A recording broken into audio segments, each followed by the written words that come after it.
You ever had an energy drink? Look at me. Okay, I'm the only one. I'm still the only guy who hasn't done it. An energy drink. Yes, I have. Like a Monster. Yes. Yeah.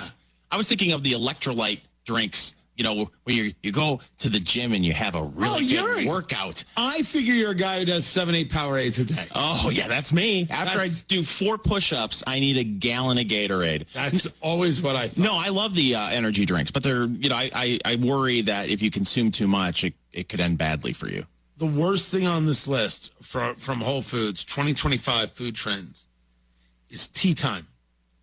What? Vintage-inspired adult tea parties are poised to replace happy hours as customers look for function that could seek out brews with added adaptogens and benefits. First of all, I don't know what an adaptogen is. I looked at that word and I said, okay, they have stumped me. I don't know what an adult tea party is. Well, so people are drinking less and they're looking for ways to still congregate without the alcohol. And I guess they're going to have some kind of fancy tea. The problem is tea is disgusting. Iced tea is wonderful, especially when you get a little bit of that peach Crown Royal and you pour it in there. Well, then it's no longer iced tea at that moment. The Long Island variety is only fair. Tea is. Do you drink tea? No, God, no. Tea is terrible.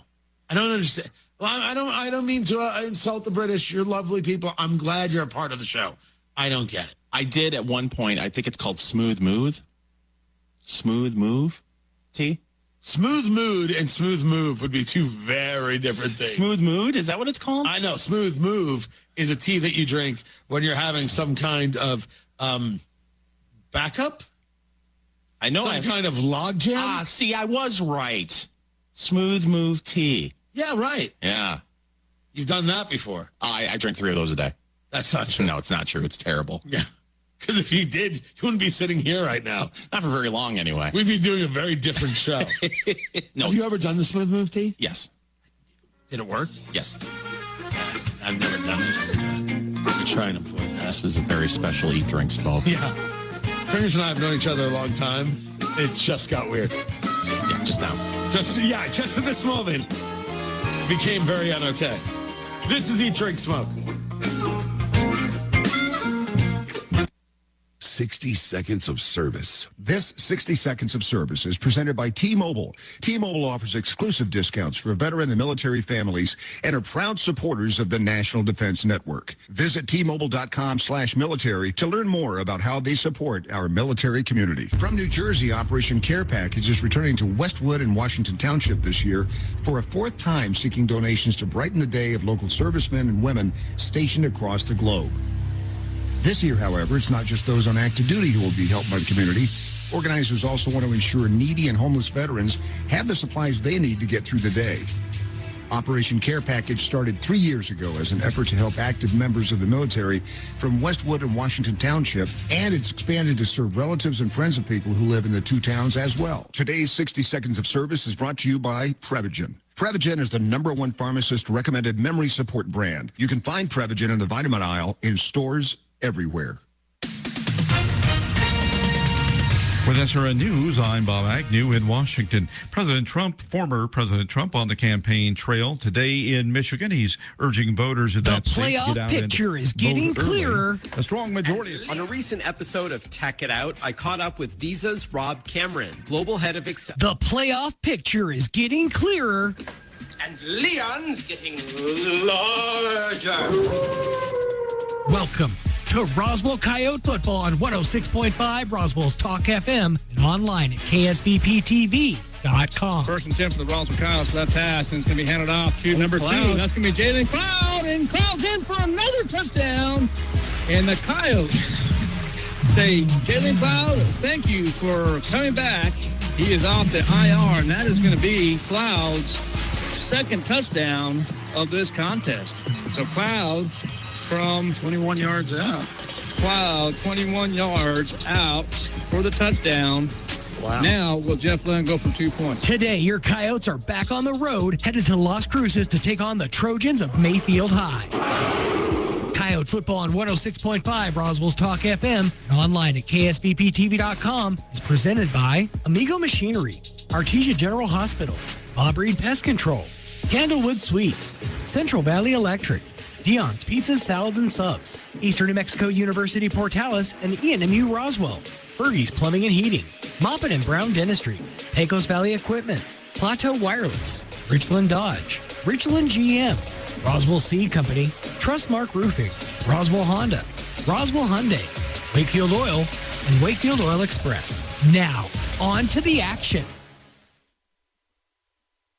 If you're missing a tooth or several teeth, a dental implant may be the ultimate solution. Implants look and feel so much like real teeth that you probably forget you have an implant. Maupin and Brown Dentistry is one of New Mexico's most experienced implant providers, with literally thousands of implant patients who are absolutely delighted with the results. Call Maupin and Brown today for an evaluation. You'll be surprised how affordable implants can be. Maupin and Brown, your choice for experienced, state-of-the-art dentistry. Good afternoon, ladies and gentlemen, and welcome to the Field of Dreams in Las Cruces, New Mexico, as the Roswell Coyotes will be taking on the Las Cruces Mayfield Trojans. The Roswell Coyotes coming in this week at the number 1 spot, and the Las Cruces Mayfield Trojans coming in at number 6, Art Sandoval, and, of course, head coach Jeff Lynn. Coach, first of all, good morning. About to be good afternoon. How are you doing today, sir? Doing great. Good, good. Well, Coach, there's a lot to talk about, but first and foremost, let's just talk about the sub-varsity again. Of course, the freshmen winning the Border Conference. I know you probably have moved a few people up from the freshman level to the JV levels, I'm assuming. And then, of course, the big game, the JV with Lovington. But nonetheless, let's talk a little bit of sub-varsity before we get into last week's contest, and then this week's contest, and then some other notes. Yeah, no, freshmen wrapped up their season last year. They had a great win against Dexter's JV. They had to come back in that game, and wild affair. I mean, it went back and forth, and I can't remember the score. A lot's happened since then, but just super proud of those freshman kids. They finished 7-2. Again, their 2 losses were to Nemi's JV. But just a great group of kids. We chose not to bring anybody up. In our program, we kind of feel like you need to pay your dues, and there's kids on that JV that if we brought some freshmen up that they would be taking opportunities away Yes, from. sir. Okay. So we kind of feel like they turned their stuff in, and it's time for them to get in the weight room, and it's time for them to really figure out how to be a Coyote football player. So we'll start when we get back in school here. We'll start getting those kids in the weight room and getting them ready for the upper levels. But we just feel like they need to pay their dues. And there's kids here that have paid their dues, and they deserve an opportunity to play. So we didn't bring anybody up. Okay, well, that's good to know, and I appreciate that. And you want to say anything about the JV? Yeah, the JV didn't play last week. They were supposed to play Clovis's JV, but Clovis doesn't have enough kids for a JV right now, so that game was canceled. They've got one more game. They're going to play Lovington's JV again over in Lovington. We appreciate Coach Bailey and his staff for putting that together for us, but they're going to play that game, and then their season will be done. And we will move a few of those kids up. We've moved a couple of those kids up already, and there'll be a few more that come up to finish the varsity season. But they've had a real good season as well. Only lost one game. Hopefully they can get this last game against Lovington and finish 8-1. And the future's bright here. Those kids have worked hard, and I think we've had a good year of developing those kids and getting them ready for having to replace a lot of seniors for next year. So of course, excited about all those kids and looking forward to a good off season with them and those kids working hard and becoming Roswell Coyote football players. Well, Coach Lynn, congratulations to your freshman group and, of course, your JV group. Just a job well done. Let's talk a little bit about Week 9. What a fantastic game it was last week as the Roswell Coyotes took on the Artesia Bulldogs in the Artesia Bulldog Bowl. It's been 24 years since the Roswell Coyotes have won in that stadium.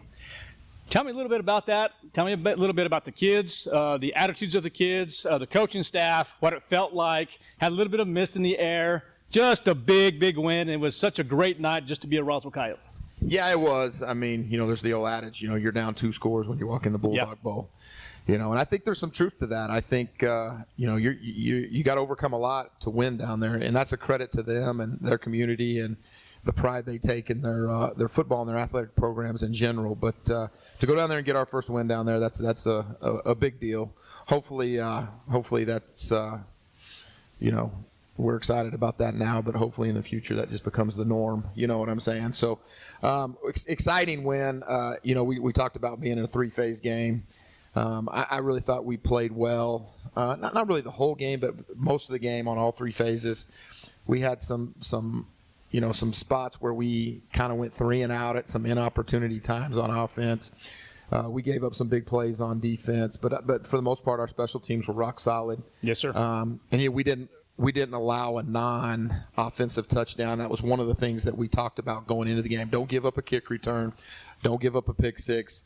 If they're going to score on us, it's got to be on offense. And so we talked about that before the game. And I thought our kickoff team did a good job. I thought our punt team did a good job. And then defensively, we played well. So just a good 3-phase win for us. We've got to build on that moving forward and into this game right here and into the playoffs. So absolutely, one of the things that stood out to me, Coach Lynn, is the comeback of Jalen Cloud. I thought that young man, and of course it's always a team effort. I totally get that, but that young man really produced, scoring a couple of touchdowns, and I thought he looked very good. What's your opinions on Jalen Cloud? Yeah, no, he came back and he adds an element that we need on offense. He adds that big play element. I mean, we've got good football players on offense, but he's got a little bit different gear. He's got some wiggle to him. He's hard to tackle. He's fast. He gives us a big play potential, and I think that's key for us to have him on the field. We played him at wide receiver some, and we played him at running back some. We're going to continue to do that, continue to move him around, and kind of what we did, in 2019 and 2018 with Josiah Reese. Kind of move him around and try to get him in matchups that are favorable for us, and because he is explosive and he's hard to tackle and fast. So, it's really good to have Jalen back, and we look forward to hopefully him having a healthy rest of the year, because if he has a healthy rest of the year, he could really be the kind of player that propels us and helps us get to the places we want to go. Absolutely, and the old cliche is to say offense wins games, defense wins championships, but nonetheless, I thought the Roswell Coyotes really did a good job defensively. Just various players throughout the whole contest. I tell you what, Artesia is known for their offense, a high-powered offense to run people down. But that night, I was really, really proud of the Roswell Coyotes and Coach Lynn, you and your staff. Just a well-played ball game, and congratulations on that victory, sir. Yeah, defense really played well. And first off, I have nothing to do with the defense.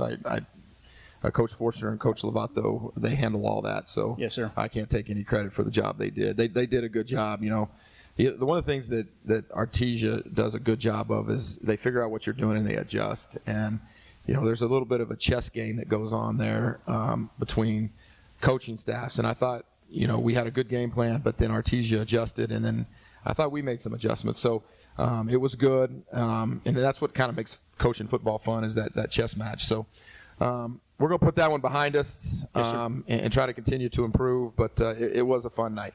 Absolutely. So let's go ahead and shift gears, Coach. Of course, in New Mexico High School Football Week 10, here in just a few minutes, it's going to be a beautiful afternoon here at the Field of Dreams in Las Cruces, New Mexico. That's kind of a big game for us right here. And so let's go ahead and talk a little strategy, talk about your offensive mind, talk a little bit about the defense of the Las Cruces and Mayfield Trojans. What are they going to be doing offensively? What are they going to do defensively? Well, what kind of is up your sleeve a little bit for the Roswell Coyotes? We've talked to our kids of 3 things, this week. We've talked to them about being aggressive.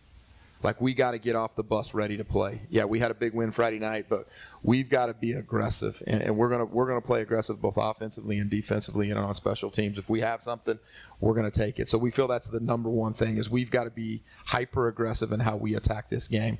The second thing is we feel like we have 6 goals that we talk to our kids every week about.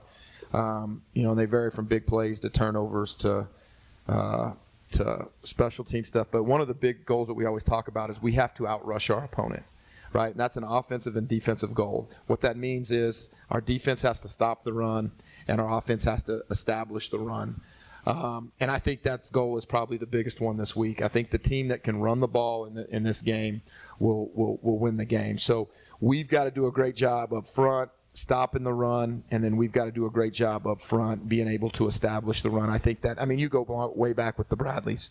Gary Bradley's dad coached here, Jim Bradley. I believe you coached with him.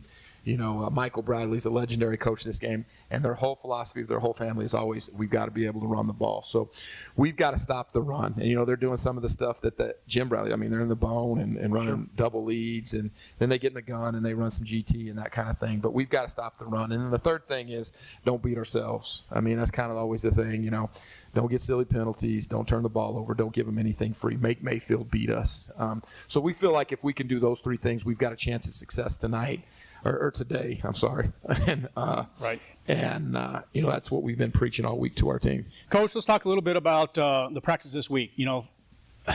The city of Roswell has had a little bit tragedy, some devastation situations that occurred here in Roswell.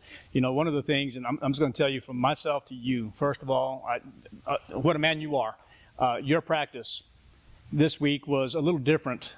Can you explain what you did this week? Yeah, we went ahead and come in. Like everybody knows, we had the flood Saturday night, and to be honest with you, I really didn't know how bad it was. I got up Sunday morning and I went and we've got a couple of my wife and I have a rental office building, and she has the clinic that she's in. So I got up and I went and checked those two facilities, and they were good. We didn't have any damage or anything, and so I drove around, but I was on the main streets. I really didn't have a clue what had happened Saturday night. And then Monday, I still know, I knew it was bad, but I didn't think it was that bad. And so we went ahead and had practice on Monday. We brought the kids in, and we weren't going to practice anyway because we're playing Saturday. So what we did on Monday is we came in and we ran a little bit and we lifted our weights, and then we went home, or we watched the film from Artesia, and then we went home. And then Tuesday morning I get a text from one of our players who basically lost everything. And he asked me if some players could come help clean up his house. Well, we went down into that area. He lives on Hendrick Street, and we went down in that area and we helped him clean up his house. And I got to looking around, and I was in shock of the devastation and the things that went on Saturday night. He was standing in 4-foot water in his house. There was 4 foot of water in his house. It's and that whole neighborhood was affected that way. So at that point, when I seen the damage and I knew what had happened, I made the decision to cancel practice, and I asked our kids to. And I didn't mandate it. I didn't make it mandatory. I asked our kids to come help, and they all showed up, and they worked from about 10 o'clock until 5, 6 o'clock. The things that were said on social media about the work that our kids did, and to be honest with you, we had coaches down there, but they created their own little work crews, and they worked Hendrick Street, they worked Albuquerque Street, and they worked Alameda Street, and basically just went around and just walked up to people and asked if they need help, and they just carried out couches and knocked down drywall and pulled up carpet and put stuff in the trash. It was really gratifying, and I'm gonna tell you right now, we had 50, 60 kids down there, and they did a great job. I was super proud of them. And then Wednesday we had practice, and then Thursday we had practice. So we didn't get as much practice in this week as we would like, but it is what it is. When something like this happens, you gotta adjust and gotta do things to help, and hopefully that we did that. Congratulations, Coach. That's a great story, and just to touch base with everything too. The teachers here at Roswell High School, along with the administrative team, I've never been more proud to be a Coyote than I am today, and especially a citizen of this community. How the citizens of Roswell came together and still coming together, and it's amazing. The kids are coming together, the teachers, the administrators in this community have just done a good job, and like I said, I'm more excited than ever to be a Roswell Coyote, and it's kind of a big deal. Yeah, I don't think we're done. I talked to Coach Bolaños over at Goddard. We're going to play Goddard next week, and hopefully we're going to do a little fundraiser for the victims at our Roswell Goddard game. So look out for more information on that. I know there's a fundraiser going on with our volleyball team. I just, the way people jump in and help, and just seeing the churches in town and the citizens in town just come together and help. It's, there's a lot of negativity in our world, with politics and everything that's going on. But when something like this happens, to see the true human spirit come together and watch people work together and help their neighbors. It's really, it really defines what it means to be a human and to look out for one another. And I'm just, and we saw it in the summer with the wildfires from Rio Dos, the way Roswell reacted to that. It was that was crazy too. You know what I'm saying? And so it's just it's refreshing to see everybody chipping in and helping and coming together. It's it's a tragedy, but there's always good that comes out of everything, and that's one of the good things that's come out of this whole thing is just watching people work together. Amen. Sounds good. So, well, Coach, I know you have to get back into the locker room with your kiddos. Anything in closing, sir? No, it's going to be a great day. It's hot down here in Las Cruces. We're going to be on the turf. It's about 85 degrees. If you're not going to be at the game, then I'll obviously tune in to you guys, and hopefully we can get it done and play well today. So we'll see what happens. Well, sounds great. That's Roswell High School head coach Jeff Lynn. Ladies and gentlemen, thank you for listening and watching the Deion's pregame show, and thank you to KSVPTV.com and the crew that's about to produce here is Tanner Todd. My man here does always a good job. But thanks for listening and watching. 1 versus 6 in the 5A classification. We'll see you here in just a bit, and it's always a great day to be a Coyote. Hi, my name's Chance with Trustmark Roofing and Windows, and here's what you should expect during your window inspection. Upon my arrival, you'll receive a 15-minute courtesy call letting you know I'm on the way.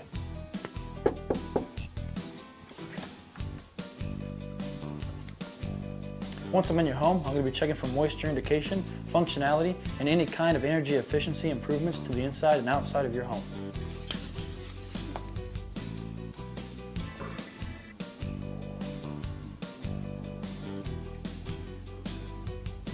After my inspection, I'll give you my professional opinion, and then you can decide whether you want a no-obligation quote.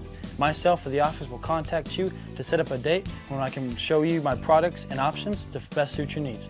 So when choosing windows, choose Trustmark Roofing and Windows. Our goal is to give you a 5-star service and get you what you deserve, and that's the best.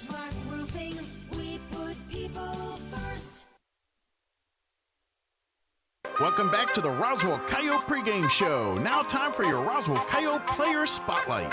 My name is Anthony Graham. I'm number 51. I'm a junior. I play defensive end. I'm involved in football, wrestling, and FFA. My favorite football team is 49ers. My favorite thing about being a Coyote is the brotherhood and the bond. My name is Jaime Nevarez. My number is 52. I'm a senior. I play a linebacker. I'm involved in football, powerlifting, baseball, and wrestling. My favorite teacher is Mr. Peak, and my favorite football team is the Dallas Cowboys. My favorite thing about being a Coyote is the atmosphere and the energy everyone brings. I just love it, man. My name is Luis Tejeda. I'm number 53, and I'm a senior. I play offensive guard, and I'm involved in football, wrestling, and powerlifting. My favorite teacher is Mr. Capes. My favorite football team is the Seattle Seahawks. My favorite thing about being a Coyote is the brotherhood. My name is Matthew Vitia. I'm number 54. I'm a senior. I play starting center. I'm involved in powerlifting, football, wrestling. My favorite teacher is Coach Lynn. My favorite football team is the Denver Broncos. My favorite thing about being Coyote is just the energy it brings. My name is Jordan Espinoza. I'm number 55. I'm a senior. I play center. I'm involved in welding and football. My favorite teacher is Mr. Boardman. My favorite football team is the Las Vegas Raiders. My favorite thing about being a Coyote is that it's a big family. That's your Roswell Coyote Player Spotlight for tonight. Pre-game show continues right after this. When getting the job done right is job one, you need construction equipment that's built right. With durable Kubota engines, more comfort, and the versatility to do it all, you need the Kubota construction lineup. Right now, write it off a lot and write it off your taxes for 0 down, 0% APR for up to 60 months or save up to $4,000. Visit your local Kubota dealer, Amigo Machinery at 2801 Southeast Main Street in Roswell.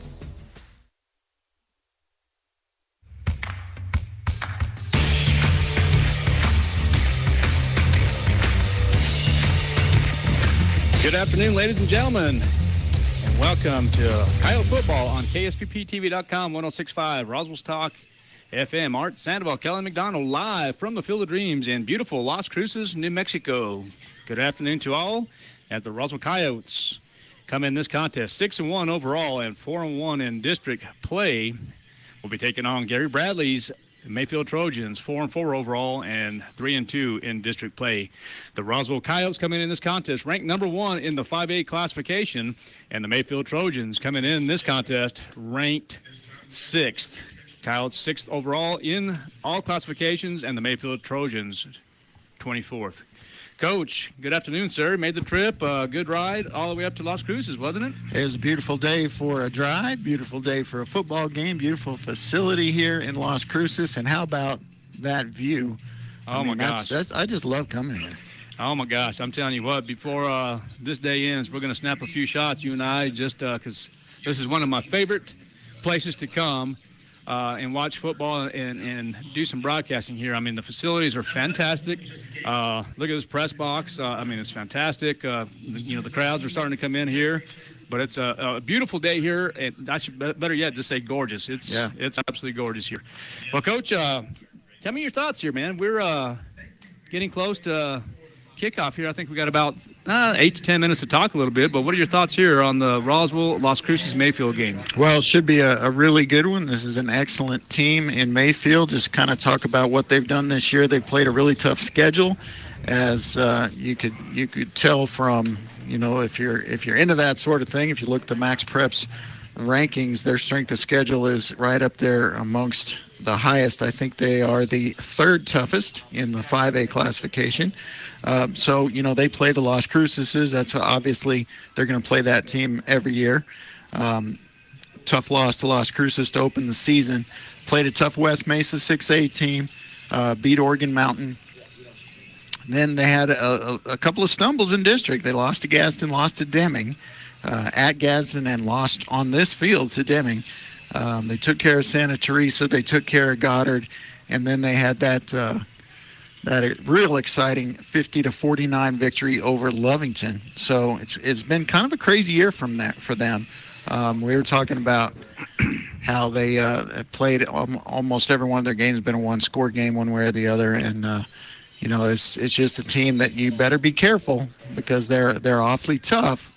But I expect our Coyotes to handle them today. Yeah, 4-4. This is probably the best 4-4 team I've seen in a long time. And, of course, head coach is Gary Bradley, the son of late Jim Bradley, coming up here. Went to breakfast early this morning. And coming through here, you see a lot of different things in the area right here, but they actually have a street named after Jim Bradley. It's called Bradley Way. Jim right? Bradley Way. Yeah. So, well, sounds good. So, yes, I anticipate a really exciting game here this afternoon. And I think, Mayfield Trojans, you're probably going to come over here. It's going to be a traditional Bradley offense. We're going to run a little bit of, triple option, do some of that kind of stuff like that. But, I think this is going to be an interesting game. One of the things that you and I were talking about earlier is the quarterback. It's going to be, I believe it's going to be Lynn is what we're going to see. I didn't watch as much film as I wanted to just due to the situation in Roswell, kind of doing some other stuff that was probably a little bit more important at the time. But so I didn't watch as much film as I wanted to. I don't know if you did, Coach, but I think, like you said, I think you hit the nail right on the head. It's going to be a tougher game than people think. Yeah, Lennon is a good quarterback. He's one of those types that can get you throwing it or runs the ball really well, and he's experienced. And you just gotta account for him. And I think our regular listeners might get tired of me talking about and playing up our defense over the last few years, but I tell you what, this defense is going to be tough for everybody. And the people in the know last week in Artesia, that's all they could talk about after the game was how you guys and that defense, especially defensive line, and still not 100% on that defensive line. We're going to be without Mason Greathouse again today. We're going to see David Galmon get the start, and he really stepped it up against Artesia last week. So he's coming in this game with a ton of confidence, done extremely well, off the bench, next man up mentality. And, I'm always excited to see what this defense can do. And then on the other side of the ball, I'm always excited, to see our playmakers, and especially, the guy lately has been Zy Carrasco. Absolutely. Well, Coach, let's switch gears a little bit. Let's go to Max Preps, the 5A classification, if you don't mind. And then after we talk a little Max Preps action, then we'll go on to the starting offense and defensive lineups for the Roswell Coyotes. Max Preps, of course, the Roswell Coyotes having a great win last week over the Artesia Bulldogs, 44-40. But they still have Roswell at the number 1 seed and the Artesia Bulldogs at the number 2 seed. Guys, we're going to pause for just a second for the play-in of the national anthem.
All right, welcome back to KSVPTV.com, 106.5 Roswell Talk FM. We pause for just a moment for the playing of the national anthem.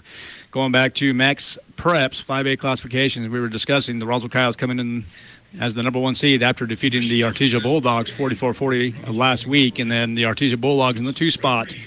Coach, is there anything, of course, this is Saturday afternoon, so mostly everybody played last night. And Deming actually had a big win over Lovington. So kind of Lovington, they have them currently at the 4 spot, but that's probably going to change after this week. Yeah, I anticipate those may be switching. It's going to be hard for Mayfield to move up unless they beat us. And then obviously they would put themselves in that kind of situation. So, I just expect Lovington and Deming to probably flip-flop there and switch places, with Deming being the 4 and maybe being in line for a bye. Already thinking about that with just 2 weeks to go. But yeah, big upset, and we'll get a bye. Artesia will get a bye. I think Gadsden's probably wrapped up a bye. Although they've got to play Deming next week, so that'll be a big one. Yeah, I think the winner of that will end up getting the 3 spot, as you mentioned. I'm just real surprised that Deming currently their record is 5-4. Is that correct? Or 5-3? No, Deming is. I'm sorry, Lovington. I beg your pardon. Lovington, yeah, Lovington's 5-4. 5-4. So they pretty much taken that. I think that loss yesterday pretty much takes them out of the running for one of those first round buys. Well, and of course, Mayfield's at the 6th spot, Goddard at the 7th spot, and then, of course, in a different poll, in the coaches' poll, Goddard's at the 8th spot, but currently Los Alamos at 8, Miramaya 9, Highland 10, Valley 11, and Berlin 12. Now, one of the things that you and I were discussing earlier with the top 4, they get the first round bye, of course, and one of the things I thought might be very interesting to everybody, the Roswell Goddard contest is going to be next week. But here's the thing. At the conclusion of that game, if Roswell will wrap up the 1 spot, which I think they will, and if Goddard gets the 8th spot and they win that first round, it could be a potentially Roswell-Goddard match in the second round of that playoff. So, a lot of different things are going to happen here. But, of course, right now, as of today, the Roswell Coyotes have to take care of a very, very, very good Mayfield Trojan team, as you mentioned. You know that Coach Lynn would like nothing more than to have a matchup with Goddard in the playoffs, because the last time and only time they've ever met in the playoffs, Goddard beat us. That's exactly right. So let's payback time is what he's thinking about. But let's go ahead and talk about the defense here, the starting lineups for the defensive side of the ball for the Roswell Coyotes. We're going to start out from left to right on this paperwork here that was provided. Number 5, Bubba Marujo will play cornerback, and he stands at 5'6", 150-pound senior. David Gamon is going to get the start over in place of Mason Greathouse. Stands at 6'4", 200 pounds. And number 71 is that correct? Number 71 is? Yes, 71, Noah Lynn. Noah Lynn, okay. And he stands at 6'4", 265-pound senior. And then defensive tackle, Dominic Silva, wearing jersey number 50. And he stands at 6'2", 200 pounds. And then Aiden Rutley will get the start at 6'6", 240 pounds. And then Isaiah Aranda, number 21, 5'9", 155 pounds. And the linebackers tonight at the Sam linebacker is going to be number 7, Keegan Nichols. Joaquin Bolaños will play the Mike. And then, of course, at the wheel linebacker will be number 34, Mikey Lucero. And then number 9, Andrew Padilla and Zy Carrasco will get the start at the safety positions. It looks like the Roswell Coyotes might have won the toss and will defer to the second half. So that means the Roswell Coyotes will be kicking. And I think they're getting a count here. They're just getting the last-minute situation stuff here. The official's talking. He says, good luck. What a beautiful day here in Las Cruces, New Mexico. Look at that view, Coach. I tell you what, this is – and just a perfect day weather-wise, just a little breeze to kind of cool it down. Looking at mid to high 80s here in Las Cruces this afternoon, and a little warm for this time of year, but I'll tell you what an afternoon for football. I think I'm going to take this weather today by all means. All right, here we go, ladies and gentlemen. It's time to see some football, and there's the kickoff, and it is going to be returnable. And a hard hit. I thought I saw number 13 involved there. That might have been Nicholas Anaya. Sure was. Hit him. First one there, and Coyotes go with the little pop up to the sidelines, and we were out on the field before the game, kicking the ball in that direction. Kicking it south to north and kicking it towards the western sideline. It's really, you can lose it in the sun very easily. So I like that. I like that kickoff right there. And especially if the Roswell Coyotes have to punt, Zy Carrasco, you saw Zy kicking, or punting, I should say, anywhere from 50 to 60 yards in the air. I mean, it looks, just the hang time was something else there. So it's going to be 1st down and 10 for the Mayfield Trojans. Ball's going to be on the 38, right hash, and now the Mayfield Trojans are kind of getting adjusted here. Head coach is Gary Bradley, the son of late Jim Bradley. And there's going to be a discussion here as Coach Bradley will go talk to the White Hat and see what's going on here. Coach, you see something that I don't? No. Okay, so that's number 14. That's going to be Weston Hood. He's going to go to the top of your screen, and then it's going to be shotgun right, Luke Lennon, the quarterback. And you can hear Jeff Lynn already, and that's going to be offsides. No. Oh, no. The offense went. Yeah, offense went first. Okay. Boy, they're discussing it, but, boy, I can't imagine. That was David Villalobos. So that ball's going to go back. Yeah, and you had big Dominic Silva there waiting to charge ahead. Okay, so ladies and gentlemen, thank you for listening and watching KSVPTV.com, and you're listening to 106.5 Roswell's Talk FM. We're here in Las Cruces, New Mexico, here at the Field of Dreams. Score is 0-0. Yeah, we're having a hard time getting this game started here. Let's have a play, guys. There it is. Let's see what happens here as Lennon is waiting for the snap. He's going to be shotgun left, and it looks like quarterback lead. And the lead blocker is going to be Anthony Navarez. And Galmon, David Galmon, the junior, first one there, coming from his defensive end position again, starting in place of Mason Greathouse, and had just a great game. Looking back on film of that one, Galmon, what a luxury to be able to have somebody come in and replace one of your better players and play like that. Zayden Salcido entered the ball game here for the Las Cruces Mayfield Trojans. It's going to be 2nd down and 13. Ball will be on the 35. It will be handed off. And another great job by the defense of the Roswell Coyotes. Yeah, Rutley that time the other end. Getting in there first, but tackles obviously clogging up the middle there as well, taking on blockers. All right, I do see number 33, Zayden Salcido, will trot to the huddle of the Trojans. Got to think this is passing down. You would think so, and I do remember a little bit of film from Luke Lennon last year. He is a very good quarterback, and I think he's been a starter for about 3 years. And there's going to be the pass, and that's going to be caught. And number 33, Zayden Salcido, will be in for a touchdown for the Mayfield Trojans, and the Trojans strike first. I'll tell you what, it's a great play and well executed.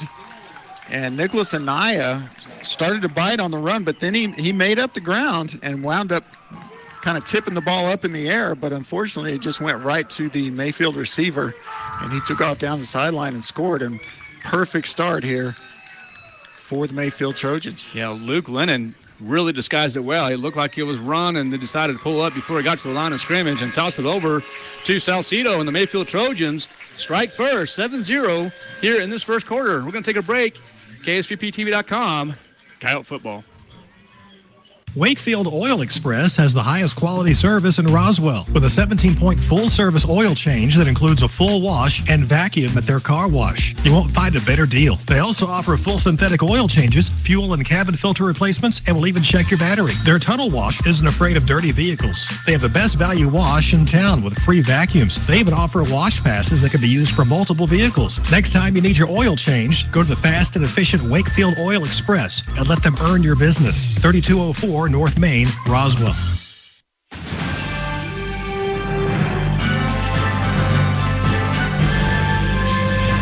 Welcome back to the Field of Dreams here in Las Cruces, New Mexico. 7-0 is the score in favor of Mayfield as they strike first.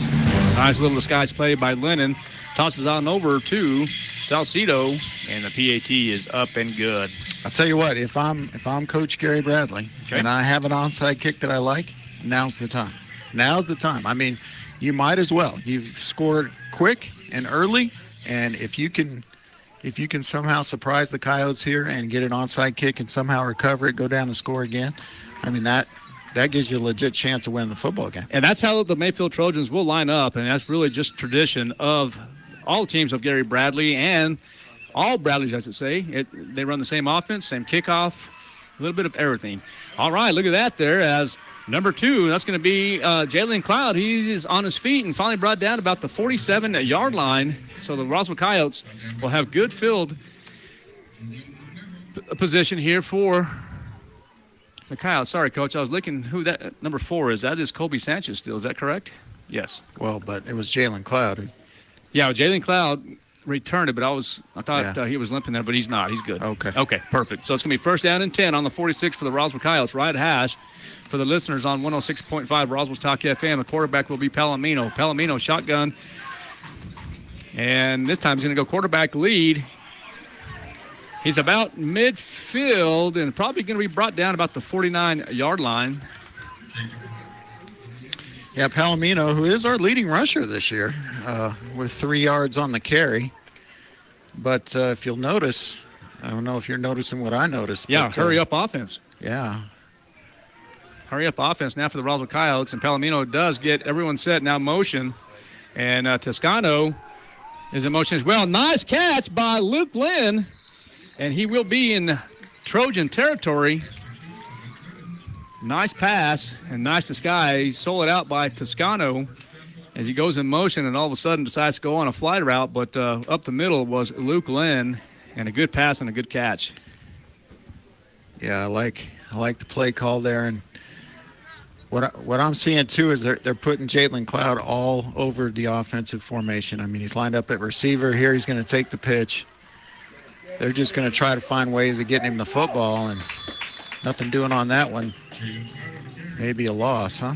It's going to be a loss of 1 for Cloud. Going to see what Jeff Lynn does here on the short side of the field, if he will continue trying to go to the short side of the field. But it's going to be second down and about 11. They're going to call it second down and 10, actually. Oh, they're going to say loss of 3. Loss of 2. 2, yeah. So we'll call it second down and 12 from upstairs. Colby Sanchez will be on the bottom of your screen. Palomino talking to Toscano, it appears. Pistol formation. I love that play. I love the fake pitch one way and run the other way. Yeah, good job by Palomino. And, the starters for the Roswell Coyotes on the line is number 79, Isaiah Trujillo. Number 74 is C.J. Kennard. Matt Avitia is the center this afternoon, and Daniel Chavez Gonzalez playing right guard, and Ethan Lopez wearing jersey number 77 are the line for the Roswell Coyotes. And, of course, the running backs will take turns, it appears. You have Avi Toscano involved, Matt Castillo, Rendon Duran, and, of course, Jalen Cloud involved. And the captain of this offense is number 10, Jacob Palomino. And it looks like there's going to be a timeout on the field by the Coyotes. We're going to take one to KSUPTV.com, Coyote Football. What's going on, guys? Jeremy Brola here at Roswell Honda, and today I'm going to talk to you about some specials that we have going on at Honda. We have rates as low as 3.9% on select new Hondas, and we're also offering loyalty cash for our competitors' trade-ins. Not only that, I have over a dozen vehicles priced under $25,000, from cars, trucks to SUVs, different brands that are going to give you super low payments right here at Honda. So come see us.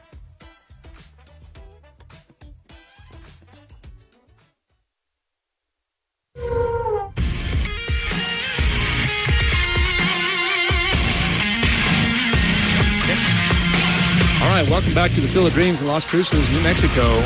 Might have been an official timeout. We're not certain, but we'll get some information for you in just a moment. It's going to be first down and 10. Ball will be on the 18-yard line. Colby Sanchez, top of your screen, along with Matthew Castillo. Pistol formation by Palomino. Palomino will fake it and in trouble as they bring the blitz. And he's just going to throw it away, and good job by Palomino escaping. Yeah, great job. You know, you never want to see incompletions on the score sheet, and that's the only way you could look at that. But in reality, that's a great play to throw that ball away. All right, 2nd down and 10.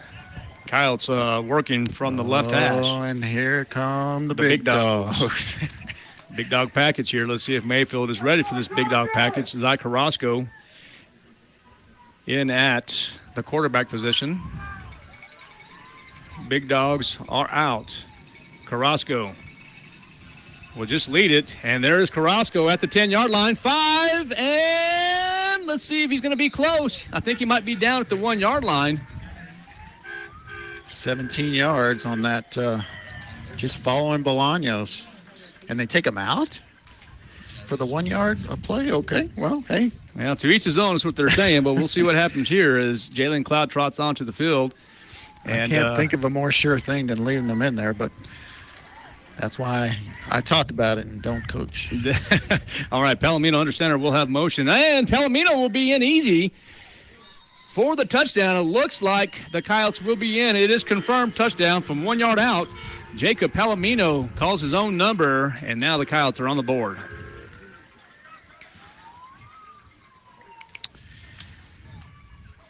One yard out, and let's see if Freddie Lara will... Frankie Lara. Why did I say Freddie? I don't know. Have you eaten at Freddy's? I've never eaten at Freddy's. Oh, my gosh. That's what I'm really craving, Freddy's burger right now. All right, that's going to be up and good. So Lara ties the ball game now, 7-7. We're going to take a break. KSVPTV.com, Coyote Football. We'll be right back. Picture this. You're behind the wheel of a John Deere compact tractor. You're effortlessly breaking ground, moving piles of rocks just by moving a lever, and enjoying the sun as you clear brush across your pasture. We could keep trying to put you in the moment, but to really understand what this feels like, you just have to get in the seat.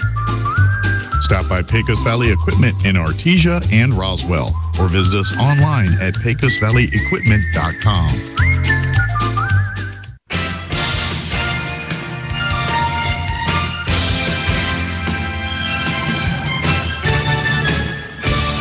All right, welcome back to the Field of Dreams in Las Cruces, New Mexico. From 1 yard out, Jacob Palomino scores, and the PAT was successful. 7-7 here. And, I'm a little surprised that I figured there'd be more fans here, especially on the home side, because Las Cruces is the home team. You know, really, both sides, we usually travel with more than that. Yeah, well, I'm real surprised. Yeah, I am too. Yeah, I think it is. I just want to come over here and maybe watch it on TV and listen to. Well, that's very tempting to just. But folks, you can always watch it later. Come and watch it live, and then you can watch our broadcast. Yeah, that's true, absolutely. But a lot of people on a Saturday want to cook the hamburgers and dogs and be with some family too. But anyway, here we go. There's going to be the kick, and it is going to be returnable, and that's going to be number 33 is Aiden Salcido. Oh, big hit from Bubba Marujo. Nicely done. Shed a blocker and took him on. Well, Coach, I know you'll be here probably tonight, and I'm sure when you come to the Las Cruces area, I know you're going to go to Andala's and eat some good red chili and probably some green chili as well, aren't you? I've never been there, so I'm telling you, I highly suggest it. I need suggestions for dinner tonight, so. Well, I highly suggest that. The red chili and green chili or the Christmas enchilada is fantastic. Highly suggest that. All right, 7-7 is the score here in the first quarter. 8 minutes and 43 seconds left. First down and 10 for the Las Cruces Mayfield Trojans, and it's going to be handed off to Anthony Navarez. And it's going to be Gage Gladue. Gage Gladue. Yeah, prior to the game, I saw Gage. I'm telling you what, he's really getting taller and strong young man. Yeah, he's a good kid, too. He's very capable and one of those guys who would just, along with Ramage, he'd be starting for most teams in the state. But this defense is something special. 2nd down and 8. The ball is going to be tossed over to Salcido. Actually, it's going to be Andy Garay. Bolaños with the tackle is going to bring up 3rd and short. 3rd and about long 2, we'll say. Yeah, we'll call it 3rd and about 2, and the Trojans are working from the right hash. Coach, here in a minute, let's talk a little New Mexico football. Scores from around the state. Had a couple of upsets, I'm understanding, from last night. It's going to be 3rd down and 1. True wishbone. Just going to be a regular old lead for number 11, Anthony Navarez, and it will be a 1st down. Like Zach Carrasco in there on the tackle.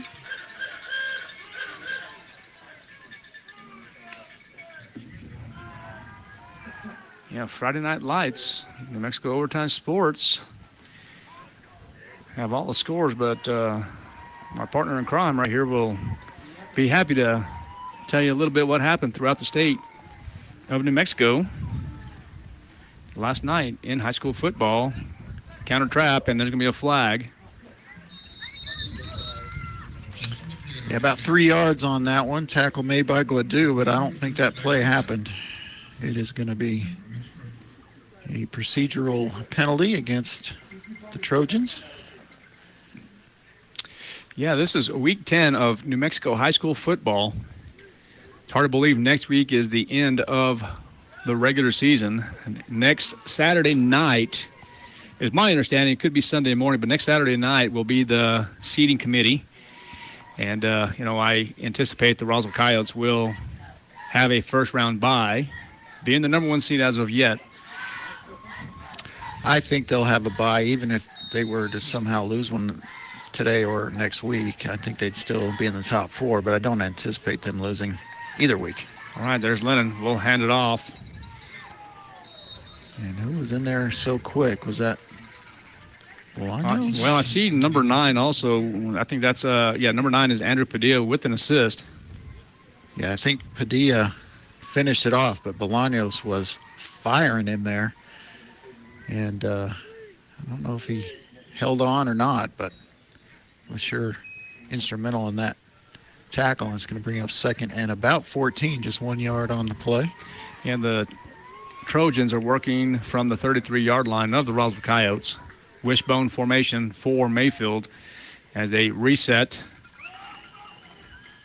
And it will be handed off. And I do see Carrasco involved. Yeah, and Gladue kind of there. And Gladue. At the same time. 2 years old, this turf, is my understanding. We were here 2 years ago, and, of course, it was different. But this is brand new turf. Oh, it looks beautiful. Beautiful. Down there on the field before the game, and it looks brand new. I don't know if it's this year or last year, like you said, but it's in great shape. Yeah, I tell you what, I can have this weather all year round. All right, it's going to be 3rd down and 11 from the 36-yard line, and Lennon will have it himself, and I don't think he's going to gain much, if any. No, it's going to be 3rd and long, and Gage Gladue again. Yeah, Gage really involved in this game here. So it's going to be 4th down and about 10, so they're going to have no yardage for Lennon. I believe that's going to be Matthew Castillo around the 22-yard line. Yep, little guy who plays big. He's a threat to score any time he gets his hands on the football. So hard to get down. See if he gets a chance here. Well, let's see if the sun will be a factor as it was earlier. This young man can might have got a hand on that. It was a little tip. I think Rutley may have got a hand on that. Now, look at Rutley.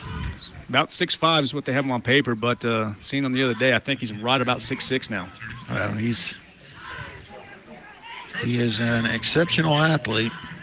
Yeah, I talked with his mom a couple of weeks ago, and I asked that question. We saw each other and said, hey, Aiden about 6'4", 6'5", and she was telling me, Art, it's pretty close to 6'6" now. Yep, big guy. Yep, 1st down and 10 for the Roswell Coyotes, working from the 34-yard line, left hash. Motion now by Cloud. Palomino will reset. He's talking to Coach Lynn. He's going to decide to go back under center, as he will. There's motion by Cloud, and now hand it off to Abe Toscano. And Toscano will get about 2-3 yards on that play.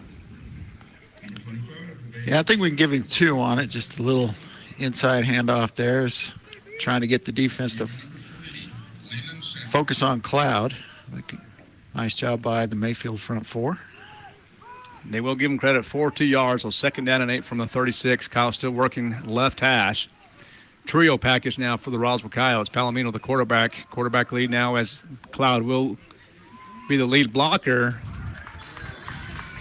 And there's going to be a flag. I didn't think it was going to be let's see what it is first of all. But I think they're going to call it a personal foul, and they are. Face mask. Oh, horse collar. Is that what he said? Well, they said a personal foul. Horse collar? Is that what he said? Oh, face mask. Okay. They are going to call it a face mask. Okay. So Palomino will get 1. I want to go back and look at that. I didn't see a face mask. I didn't even see a horse collar. No, I didn't think it was a horse collar, but I could see where it could be a face. I mean, I didn't clearly see one all the way across the field there, but the way he was spun so quickly, I'm not doubting it. All right, so it's tack-on penalty, so he'll get his 1 yard, and then they'll get 15 yards in the first down. All right, so here comes Palomino. He's going to take a shot to the sideline here. It's going to be a nice pass and a great catch by Colby Sanchez. Oh, yeah. That's a hard – I'm going to tell you what, that's a hard job, but a great job by Jacob Palomino. He's a right-hand quarterback rolling out to the left side. And I'm going to tell you what, Coach, I mean, back in the day, I used to love that myself. It was easier for me to throw for some reason.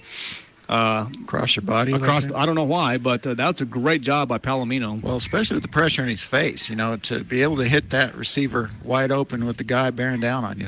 I agree. That's a tremendous play by Jacob. 2nd down and 1, and Palomino will roll out to the right side. He will toss it over to the middle part of the field, caught by Abe Toscano, and another first down by the Roswell Coyotes. Actually, it will be a first down as 2nd and 1. It will be 1st and 10 now as the Coyotes are in Trojan territory. 12 yards for AB, the leading receiver on the season.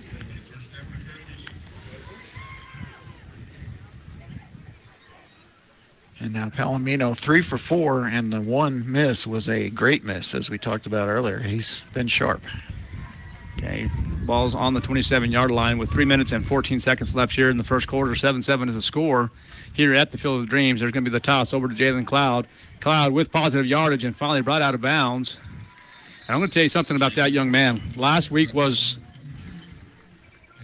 the return of Jalen Cloud and scored 2 touchdowns. And I tell you what, he has really been just a positive ball player for these Roswell Coyotes. And I'm sorry, Coach, I'm trying to see some better words for him, but I'm telling you what, he's just been a great asset.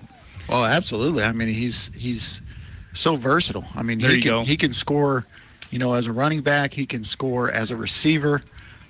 Never seen him throw the ball, but I'll tell you what, you got to know where he is on the field. Well, if you're a defense. Right now, he's split out wide. And then you're exactly right. And I love the fact, he was actually going north-south when he's running. At one time, he was actually kind of going, east and west, but he's really doing just a great, great job. And there's going to be a handoff, and that's going to be number 6. And you know who number 6 is? That's going to be Luis Godoy. Wow. And guess what? Luis Godoy, this is going to be his first game since the injuries.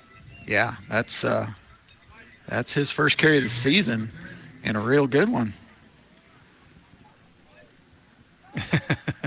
That's a good question, Mr. Luck. I'm going to have to find out. Where else does he eat here, huh? How many did Luis get on that last play? I think it was 6, Coach. Okay. Yeah. All right, so and I'm not real sure on that one. As AB. It was AB. Okay, so let me go back down to the. Got about 5. Each part of the field there. It's going to be positive yardage for Toscano, so +5. Coyotes working now, 2nd and about. They're going to give him 6, Coach, so it's going to be 2nd down and 4 from about the 4-yard line, so inside the 5. And here comes Palomino under center again and hand it off to Abe Toscano.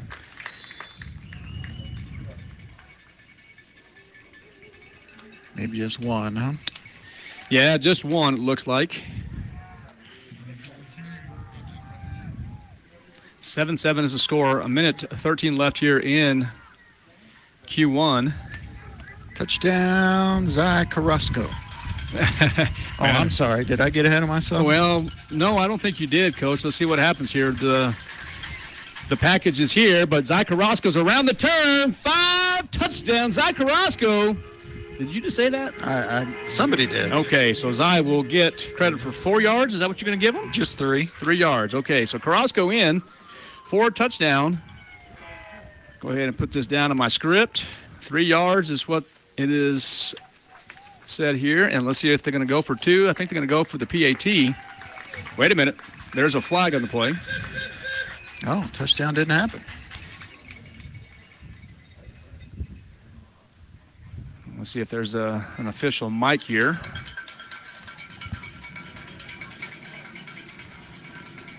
Well, Wow. there's no sense of urgency here. There's going to be a holding call on the Roswell Coyotes. So the touchdown, there will be no touchdown. So it's going to be a 3rd down. And Carrasco is coming back in. Yeah, they're just going to leave him out there. The big dog package is back in.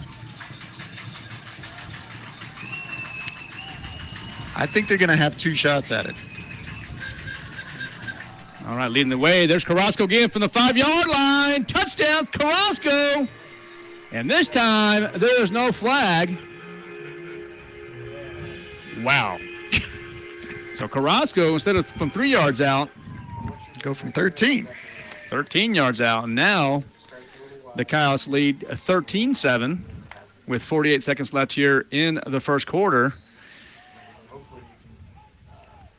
Man, I just can't get over this weather. I just can't get over this weather. And Carrasco just from 3 yards out, and then 13 yards out.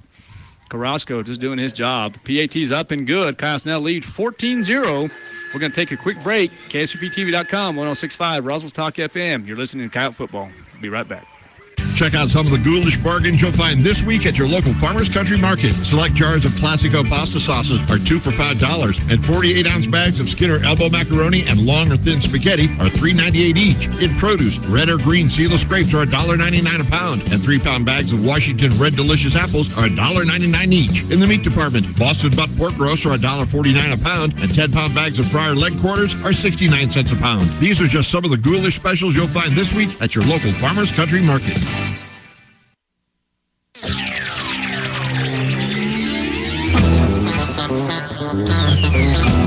All right, welcome back to the Field of Dreams in Las Cruces, New Mexico.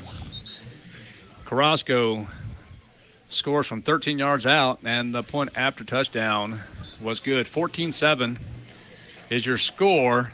And you were talking about scores from last night. Really, the only big upset in my mind was Deming over Lovington, and really may not even call that one an upset.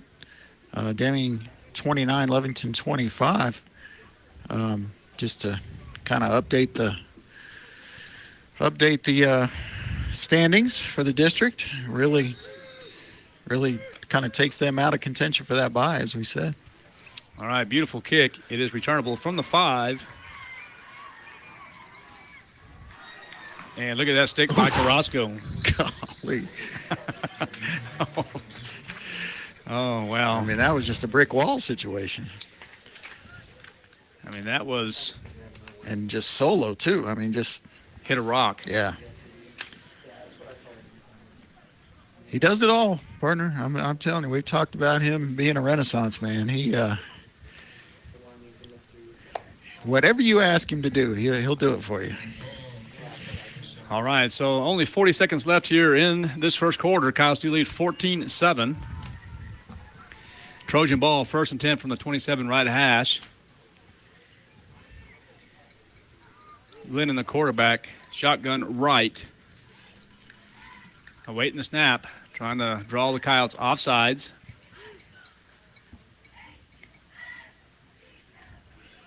And it will be handed off. And we'll get positive yardage.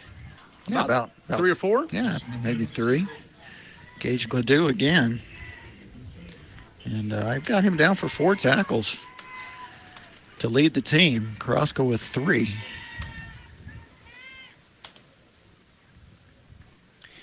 Okay, so about 14 seconds left. I don't think they're going to get a playoff here. Might, but I doubt it. I mean, they can if they want to, but I think they'll just go up and try to draw us off is what they'll do. All right, with 3 seconds left, they might get one with true wishbone. And that, my friends, will be the end of the first quarter. Coyotes do lead 14-7. You are listening and watching KSQPTV.com, 106.5 Roswell's Talk FM, Coyote Football. We'll be right back.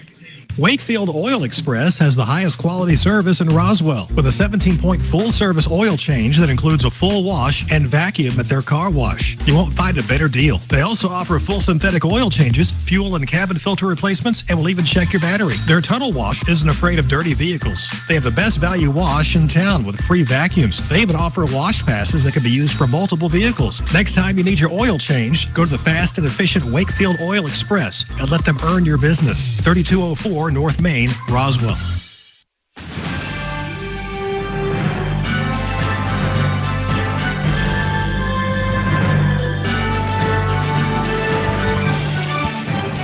Welcome back to the Field of Dreams in Las Cruces, New Mexico. Coyotes do lead 14-7 as the first quarter expires. And, Coach, while the teams are getting situated here to begin the second quarter, I just want to throw a big shout-out to the people of Roswell. I'm going to tell you what, and I'm going to speak for Roswell High School first of all. And, I was talking to Miss Mendoza a little bit last night via text message, and she didn't make the game tonight, but she is actually at Roswell High School right now. She and her husband are in the lobby at Roswell High School as donations were coming in. And, of course, the secretarial staff and the administrative staff, teachers, our security team, everybody was over the last couple of days really trying to contribute to the community. And just hats off to Ms. Mendoza, the administrative team, just everybody in general. And real quick, too, Mr. Brian Luck, our superintendent of the Roswell Independent School District, met with him Monday, but he has been working tirelessly, Coach. And it's just really great to see the community come together, from all sides. And I think it's important for me to say that about our fine community of Roswell. Oh, absolutely. It's been amazing to see what just ordinary, regular people are doing, nonstop since that tragedy. So, it kind of warms your heart, restores your faith in mankind a little bit. Oh, I tell you what, Coach, it was hard to see, but I tell you what, meeting families. That's going to be a nice pass and a good catch. And there's going to be a fumble. Did the Mayfield Trojans get it back? I didn't see it out. All right, so positive yardage for Salcedo. Yeah, and Bubba Marujo, he had good coverage for a long time, but if you don't get pressure to the quarterback, you're asking a lot of those defensive backs to stay with those receivers, especially when they're crossing the field like that. You've got to respect them turning it upfield at any time, and just a great job by Lynn. And now they're in business here at the 26. First and 10 from the 26. And that ball's going to be handed off again to number 11. That's Anthony Navarez. Yeah, Andrew Padilla, safety coming in there, sniffing that out quickly. Mayfield's had 2 big plays on third and relatively long in this game already. And it's going to be an adjustment that has to be made. Very unusual for a quarterback to have that long to throw the ball against this pass rush. But hats off to Lennon and that offensive line for the Trojans. Absolutely. So gain of 1, second down and 9 from the 25 right hash. And Lennon's just going to take it himself. It's going to be quarterback lead. And he's going to gain about 6 or 7. Yeah, nice play. Mikey Lucero on the tackle. Are going to be a couple yards short, maybe 3 yards short. This is a very, very good Trojan team. I know their record is 4-4, but I'm going to tell you what, really doing a good job offensively. Very impressed with the defense for the most part as well, but offensively, the Mayfield Trojans moving the ball well. Well, as we said, they played 8 games, and 7 of them have been close. Wins or losses, they've been close. So Yeah, they'll hang around. Well, don't let that fool you there. Look out. I'm just going to say, Coach, they're in a true wishbone and they adjust. It's still basically a wishbone. They're still working the same formation there, and it didn't fool the Roswell Coyotes on that last play. No, Galmon shooting in there. And, we've already talked a lot about him stepping in for Mason Greathouse. Boy, you see what he's capable of right there in the backfield to meet that ball carry. And yeah, they had a little trouble on the handoff, but still Galmon just waiting for it. All right, fourth down and about 7 from the 23-yard line. Still working that right hash. That's a big down for Mayfield. And wishbone formation. And it looks like Coach Gary Bradley will take a timeout. That means we will too. You're listening to Coyote Football on 106.5 Roswell's Talk FM, KSVPTV.com. What's going on, guys? Jeremy Brola here at Roswell Honda, and today I'm going to talk to you about some specials that we have going on at Honda. We have rates as low as 3.9% on select new Hondas, and we're also offering loyalty cash for our competitors' trade-ins. Not only that, I have over a dozen vehicles priced under $25,000, from cars, trucks to SUVs, different brands that are going to give you super low payments right here at Honda. So come see us.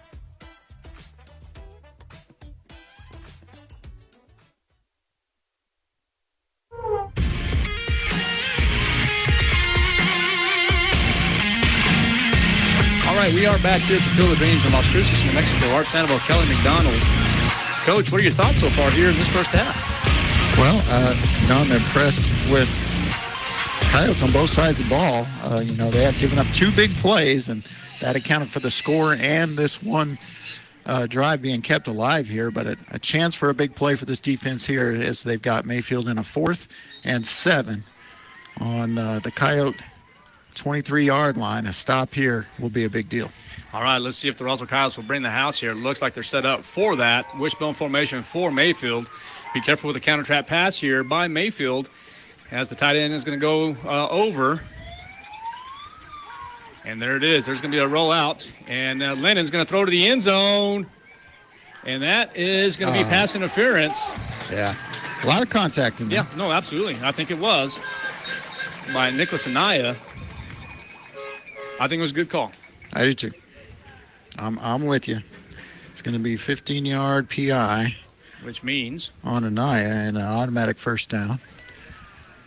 It may not be 15 yards because it won't be because they were on the 23, so they'll go half the distance. So the ball will be placed at about the 12, 11 or 12. Should be 11 and a half, but we'll see where they put it. All right. So they're going to say it's going to be first down, half the distance. Yep, they put it right where they should, so good job with the herd of zebras.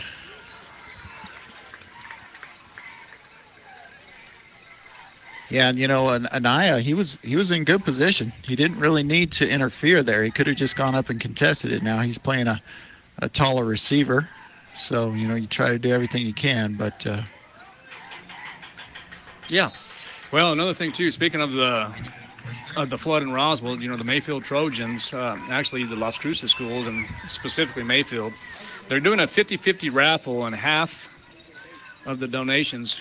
No, all of them. Oh, all of them. Well, I mean, all. Yeah. Oh, okay. Whoever wins it, they're going to give it back. Theirs. Yeah. Okay. Well, they could. They don't have to. Okay. There's going to be the handoff to number 3. That's going to be Andy Garay. Positive yardage. Yeah, but nonetheless, it's the 50-50 raffle. The proceeds will go to the victims in Roswell. Right. They're gonna send that money over to RISD and allow them to distribute it as they see. Yeah, as they see fit. So. That's nice of the Trojans. Yeah, thank you so much, Las Cruces, New Mexico, and Mayfield High School. And there's going to be the counter trap, and this time nowhere. Wow. Noah Lynn, my goodness. You heard an audible gasp from the home crowd on that tackle by Noah Lynn. Woo, boy. Yeah, speaking of a rock, that young man right there is a big fella. He is not small, and and I'm sure the Trojan running back there would agree with that assessment on that play. Absolutely. Third down now and 8 from the 10-yard line. Yeah, they can get a first down if they can get inside the 2. There's just a lead there for Mayfield.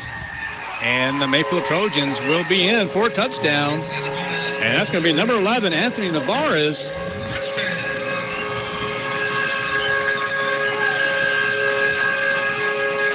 All right, so Mayfield has a chance to tie it up here with the extra point. Looks like they will attempt the kick. I'm trying to get you a number, field goal kicker. Is that number 29 or 22? I can't really see from this angle. Looks like 29 to me, but it is 29, and that's Jeffrey Dominguez. And Jeffrey Dominguez, his point after touchdown is good. So it's all tied up here. We're going to take a break. Kyle Football, KSVBTV.com, 106.5 Roswell Stock FM. Picture this. You're behind the wheel of a John Deere compact tractor. You're effortlessly breaking ground, moving piles of rocks just by moving a lever, and enjoying the sun as you clear brush across your pasture. We could keep trying to put you in the moment, but to really understand what this feels like, you just have to get in the seat. Stop by Pecos Valley Equipment in Artesia and Roswell, or visit us online at pecosvalleyequipment.com.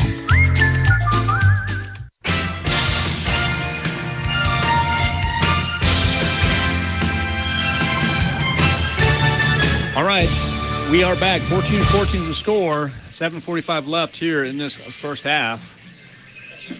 Been an interesting football game this afternoon. it has. It's been a good football game. I mean, it just goes to show, we said it before the game. This is a really good football team. Mayfield's a really good football team. And it's going to, you can't make too many mistakes against them or you're going to find yourself in a situation that Mayfield's been in all year.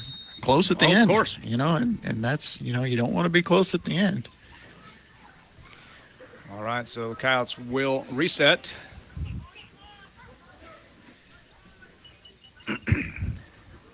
There's going to be the onside kick.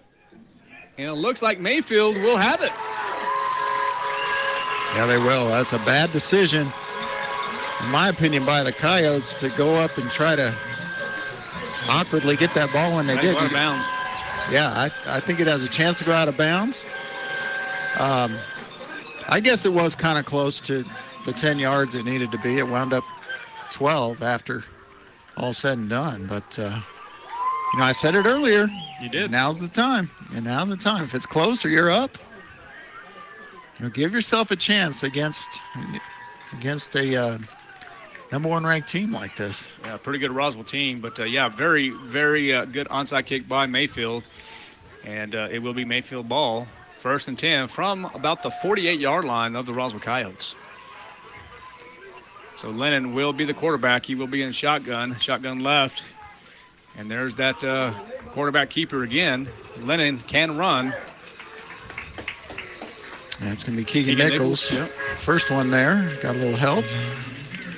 But 9 yards on first down. 8 yards, I guess. So trying to hear what they're saying down on the sideline. Coach Forstner running the defense for the Roswell Coyotes. Well, Mayfield wanted a specific football for some reason. I guess that's just their favorite game ball. Is that the one with the stickum on it? Or? Well, that you do get to pick the ball you use. And, no, you do. Your favorites, if that's... Yep. And I'm kidding when I say that, but no, you're exactly right. They had that choice to pick the football.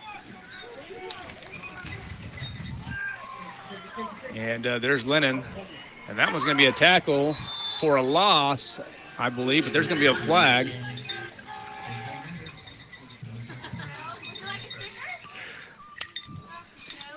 And you can...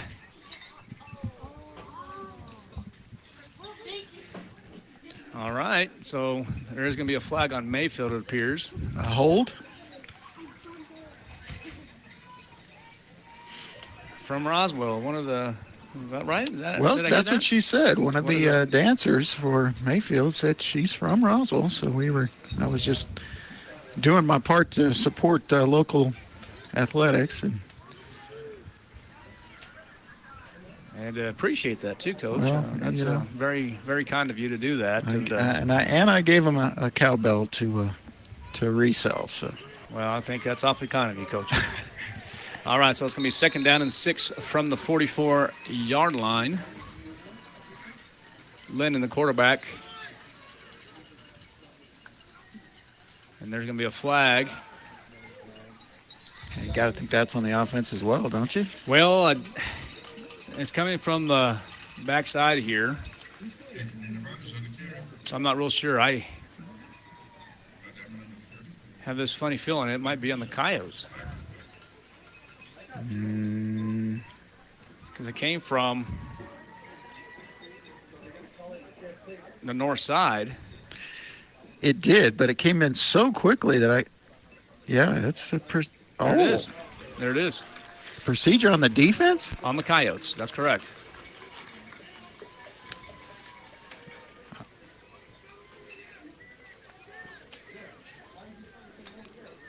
All right, so now with that procedure call, that should give the Mayfield Trojans, well, it's going to be close. It's a 5-yard penalty, so it's going to be second down and about 1.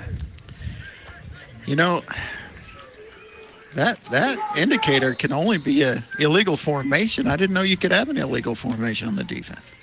All right, it's going to be a little toss over. And I don't think... Definitely did not get it.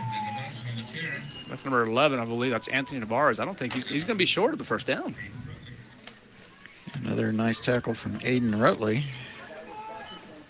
But this definitely go for it if they don't get it here. But, I mean, barring a bad snap or a big loss. All right, so Weston Hood, the wide receiver, will enter the ball game here for the Mayfield Trojans. Actually, Weston Hood is on the top of your screen. Expect pass here. Oh, look at Lennon. He's on his feet, and now we'll have a first down for the Trojans on 3rd and 1. Luke Lennon, the 5'10 senior. And Dominic Silva, I think, on the tackle there, but plenty for the first down. And, Coyotes get the ball coming out second half. So, if Mayfield could take a lead into the half, they put themselves in good position to get the upset here. It's going to be up to this Coyote defense to keep them out of the end zone here in the last 5 minutes. Peyton Darden in for Mayfield. And around the turn will be handed off again. And I do see number 13 involved in the tackle. That's Nicholas Anaya.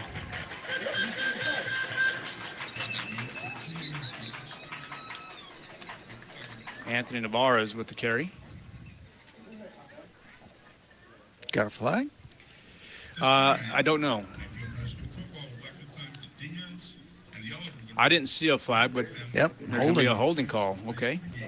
So it is going to be, there's the flag now. It's on the north side of it's about the 25-yard line of the Roswell Coyotes, but it's going to be a holding call on Mayfield, so that ball will go back. Well, and that makes it a heck of a lot easier. Although, because of where the hold was, it only amounts to about a 3-yard penalty. But,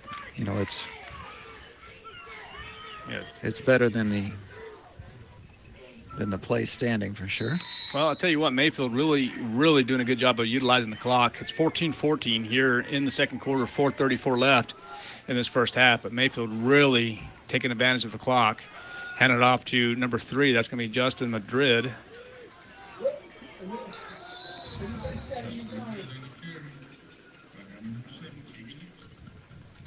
Yep, Keegan Nichols on the tackle. And Keegan Nichols once again. Is that what you said? Yeah. Okay.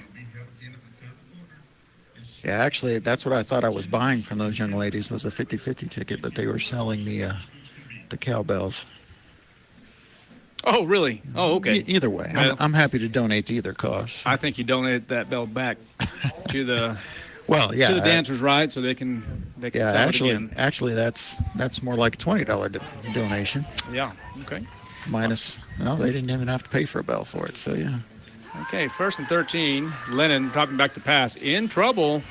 Oh, and he's sacked. He will be sacked. And that is Aiden Rutley showing the speed. You talked about how big he is at 6'6" and however much he weighs there, but showing the athleticism there, chasing down Lennon, tackling him when he's about to take off for the ball, and that's a sack. It's a tackle for loss, and sets up a 3rd and long and a chance, real chance now for the Coyotes to keep them off the scoreboard again. Okay, clock continues to run. 3:05 left here in this first half. It is a tied ball game, 14-14. It is Mayfield's ball, 2nd and 15 on the 38, right hash, as the offense resets. Lennon, the quarterback, will look to the left to get some direction from Gary Bradley, the head coach, and Gary Bradley will call a timeout. That means we will, too. You're listening to Roswell Football on 106.5 Roswell Talk FM, KSVPTV.com. Check out some of the ghoulish bargains you'll find this week at your local Farmers Country Market. Select jars of Placico pasta sauces are 2 for $5, and 48-ounce bags of Skinner elbow macaroni and long or thin spaghetti are $3.98 each. In produce, red or green seedless grapes are $1.99 a pound, and 3-pound bags of Washington Red Delicious apples are $1.99 each. In the meat department, Boston butt pork roasts are $1.49 a pound, and 10-pound bags of fryer leg quarters are 69 cents a pound. These are just some of the ghoulish specials you'll find this week at your local Farmers Country Market.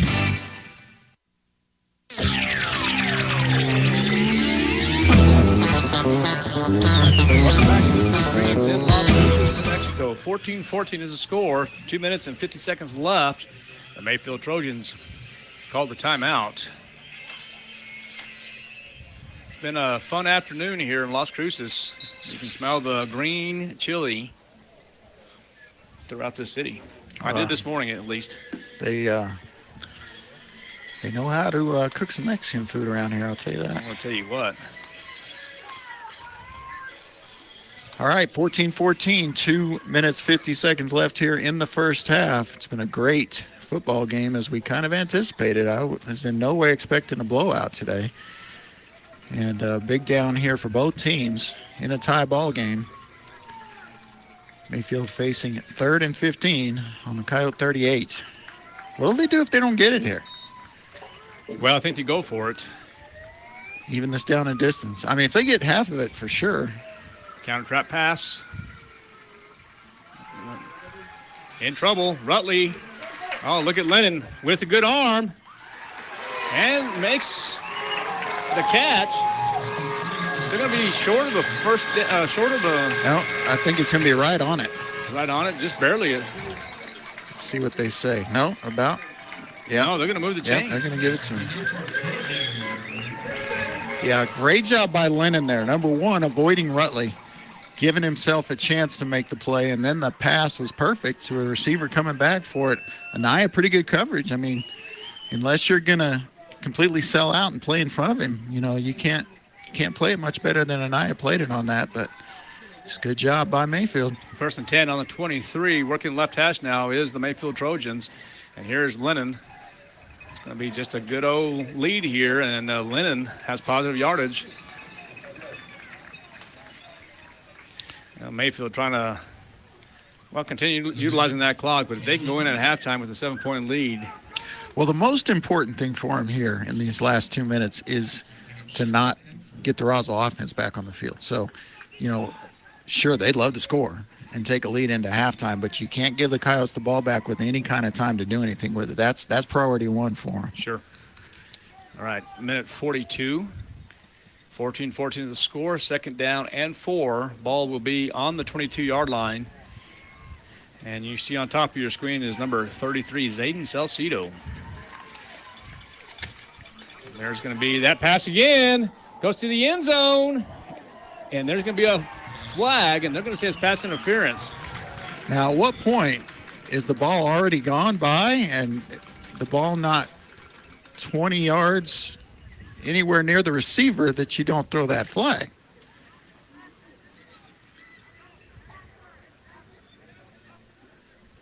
I mean, I'm not sure. Did you see something? Well, the ball's in no way catchable, nowhere near the receiver. Yeah. But they're going with it. Huh. All right, so you have Gary Bradley talking to Peyton Darden now. Let's see if the officials are talking. They are going to call it as a pass interference, so it's going to be 15 yards? Now half the distance again, so half the distance. So about a 9-yard penalty. Have the ball at the 8.5. Okay. Well, I mean, there's a little contact there, but I felt it was way after the ball was by them. And I'm not sure it was enough, really. I mean, I guess technically you could call it any time there's contact, but I don't know. That looked like a good no call to me. All right, the ball's handed off. Oh, wow, what a hit. Yeah, Dom Silva, huh? Yeah, Dom Silva took him down. He was actually made the tackle, but kind of moving him forward. Yeah, Nichols got in there with an initial pop, but it was definitely Dominic Silva who flew in there and finished him off. Gain of maybe 1.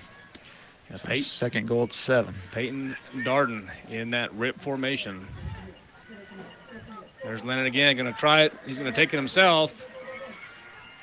And Carrasco involved in the tackle on Keegan Nichols. But it's going to be a hold. Going to be a hold. And you back him up.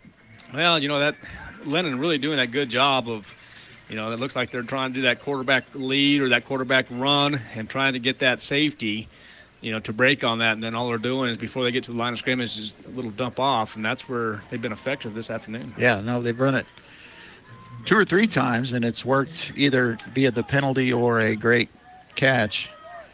So, yeah, that's an adjustment for Coach Fortner in the defense. All right, second down and 17. Go ahead. Need to keep them out of the end zone here. They've only got 1 timeout, and the clock is running here, which I don't understand after penalty, but okay. Yeah, second and 17 from the 17. 30 seconds left in this first half, and there's just going to be another handoff to number 11, Anthony Navarez, and brought down by number 34, I believe. That's Mikey Lucero.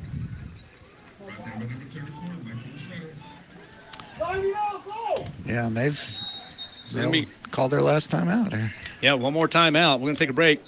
Coyote Football on KSUPTV.com, 106.5, Roswell's Talk FM. Picture this. You're behind the wheel of a John Deere compact tractor. You're effortlessly breaking ground, moving piles of rocks just by moving a lever, and enjoying the sun as you clear brush across your pasture. We could keep trying to put you in the moment, but to really understand what this feels like, you just have to get in the seat. Stop by Pecos Valley Equipment in Artesia and Roswell, or visit us online at pecosvalleyequipment.com.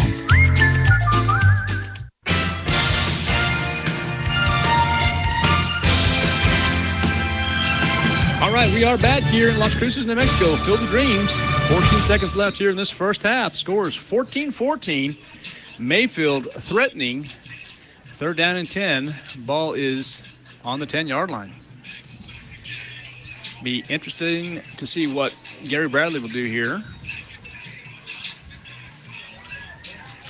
Well, they've got to watch that. The play you talked about. They're going to go back to that shotgun formation now. Yeah, won't run it out of this. Yeah, so shotgun right. I'm going to go to the fade. Let's see what happens. Oh, look at this. There's an adjustment. Little Wildcat. Reverse. There's Lennon in trouble. Oh. And he's going to go to the end zone. And just short. And it's going to be an incomplete pass. So we'll bring up fourth down with about 6 seconds left. They're going to kick it. And they are going to attempt the field goal. Yeah. Is that number 28? Is it 28 or 29? I know 29 is the kicker. Jeffrey Dominguez Yeah. is the kicker. So let's see what happens if they will kick it. They're going to try to draw the Coyotes offside first of all. Well, I don't know about that. That's kind of risky with your field goal unit. You want them concentrating on the kick and nothing else. All right, there's the snap, and it is to be good. So the field goal is up and good, and now the Mayfield Trojans lead by 3. All right, we're going to take a timeout. Coyote Football, KSVPTV.com, 106.5, Roswell's Talk FM.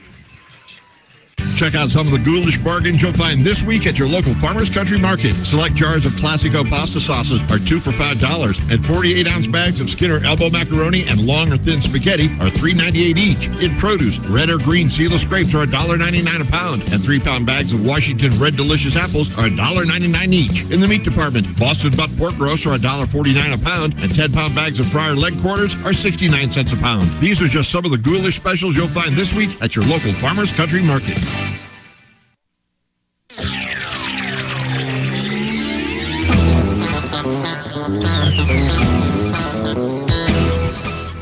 All right, we are back. Mayfield leads by 3, 17-14 on the field goal by Dominguez. And so the Coyotes should have at least one play left after this kick. You and I were discussing, do you kick it out of bounds? You squib it? Yeah. Onside kick? What do you do? I mean, if I've watched the film on the Roswell Coyotes, I kick this out of bounds. I take my chances with 3 seconds, which will probably be a kneel down, instead of kicking it deep to a dangerous returner. All right. The Mayfield Trojans set to kick. Reset.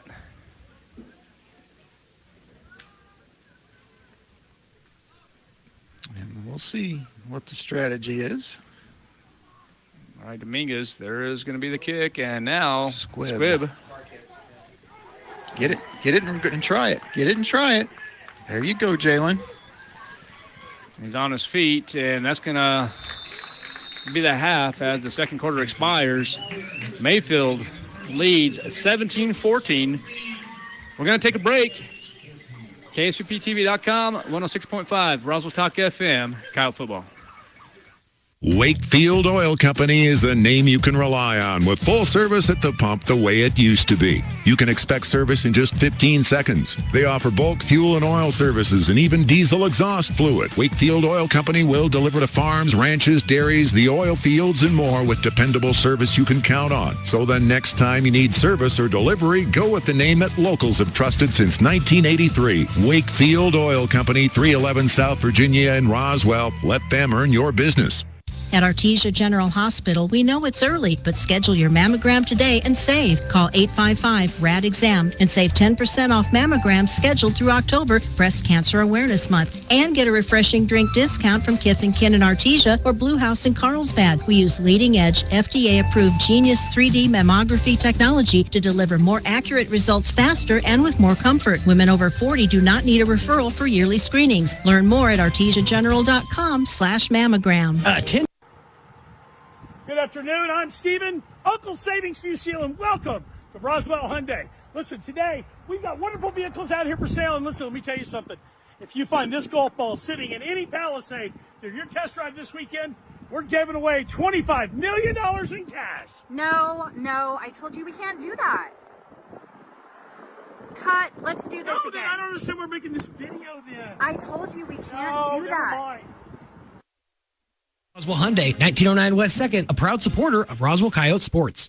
Central Valley Electric is continually learning and advancing technology that improves electric service, reliability, and safety, and in turn enhancing the quality of life for members that we serve in our local communities. CVE offers an account management program called Smart Hub that allows members to track their usage, set up convenient pay methods, and the ability to manage their energy use with smart technologies. A secure system such as Smart Hub is an easy tool to use. To sign up, visit cvecoop.org and click Smart Hub to get started.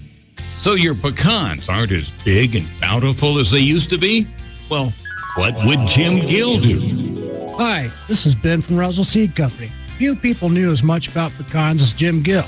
And if he were here today, he'd tell you it was time to fertilize. He'd tell you just what you need and show you how to use it. Then he'd make some joke about your neighbors making fun of your nuts. So when there's trouble with your pecans, head for Roswell Seed Company and ask them, what would Jim Gill do?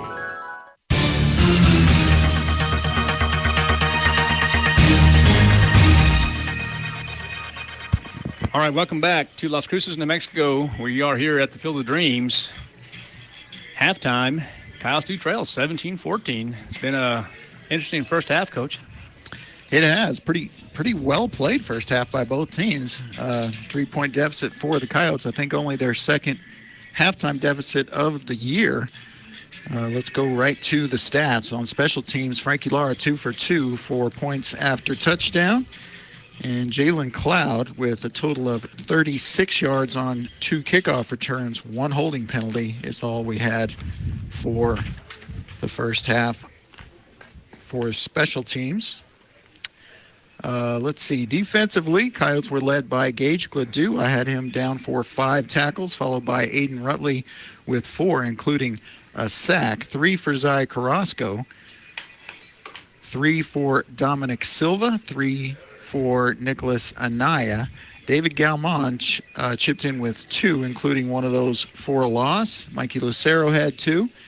Andrew Padilla, Keegan Nichols, and Bubba Marujo also with 2 each, 1 tackle each for Noah Lynn and Joaquin Bolaños. 1 penalty on the defense for pass interference. Offensively, Jacob Palomino 3 for 4 for 41 yards. Those 3 passes went 1 to A.B. Toscano for 12 yards, 1 to Colby Sanchez for 9 yards, and 1 to Luke Lynn for 20 yards. Running the football, first carry of the year for Luis Godoy. He had a 6-yard carry. A.B. Toscano, 3 carries for 8 yards. Jalen Cloud, 2 carries for 5. Jacob Palomino, 4 carries for 22 yards and a touchdown. And Zai Carrasco, 2 carries, 30 yards, and a touchdown. All right. That's the stats. There you have it, first half stats. Once again, we're going to take a break. Coyotes do trail 17-14. We'll be back here in about 10 minutes. You're listening and watching Art Sandoval, Kelly McDonald, KSVPTV.com, 106.5 Roswell Talk FM, Coyote Football. And welcome back. Another weekend of exciting high school football here. It is halftime once again. And this week, Mika Trujillo back with us, assistant AD for the Roswell Independent School District. Hi. Oh, first off, how are you doing? Everybody doing okay in your family? Of course, we've had a week of flooding, and life's not been normal for many of us this past week or so. Yeah, we were really fortunate. We were fortunate enough not to sustain the damage that a lot of our community did. And, Good. You know, our thoughts and prayers have been with them all week long, and just trying to see where we can help. Absolutely. Now, of course, that's kind of where you and Britt. This is where, you know, logistically, yeah, you know, your homes and stuff, but you guys now, this is pretty much every probably sports facility in the RASD, the logistics of getting teams to and fro, all that. That's probably where you guys have probably spent most of your week. Making sure facilities are good. I know we just earlier this week we had to move soccer games from one field to the other, from Goddard, or I think from Cielo Grande to Goddard because of, you know, weather issues. So that's probably been your week, is a lot of that kind of stuff, huh? It's been interesting. You think coming off Sunday with all the damage from the floods, and then of course facilities. Monday was quite a race, trying to get things rescheduled, trying to get things pushed. You know, Britt on the high school side really trying to get things organized and situated there. Same thing over on the middle school side, trying to find ways to keep some normalcy. But you know, when you're dealing with that type of a situation, we didn't know about the buses initially, and then when we started catching word on that kind of puts another spin into the equation. But you know, as far as facilities, we drove and walked probably every facility as well as the district, just trying to see kind of what was there. I think the biggest loss we took was at DeBremen, just with some of the flooding and things that happened there. I think it was that was right in kind of the epicenter there too. Yeah, so we're worried about that facility right now and its future. So we're hoping something could be done there. It is a historical site, and it's also a great side venue to have here in town for our conveniently local located. schools. Yeah, absolutely. So yeah, it's been a challenge, but I think you know, Brian's done a really good job of informing everybody and trying to keep everybody up to speed. And I know it's really tough when you're having to cancel the schools and things like that, but I think when we're talking about the safety of their transportation, hopefully people can kind of slide the rest of that aside, and if they're able to get the remote side of it going, awesome. And if they can't, they'll be taken care of at the schools. I think this was a bigger deal for some of the faculty members and the students because there was some total loss for both. Absolutely. So it's been tough. How has it impacted as far as sports schedules and things? Obviously with the facilities, but and I'm not even sure what rules apply when can coaches still have practices and things like that? And if so, with that, I imagine, you know, a lot of that's done, you know, people driving their kids or the kids driving themselves to practice and stuff. But are they allowed to do that, or does that hamper what even coaches at all the sports can do with their teams during this time? No, they had so after facilities were checked and Brian kind of gave the clear, it was like for the high schools anyway, after 1 o'clock, proceeding through the week, once everything was inspected and deemed as safe. Sure. The middle schools are a little bit different because those kids aren't driving. The high school kids, they were allowed to get things going.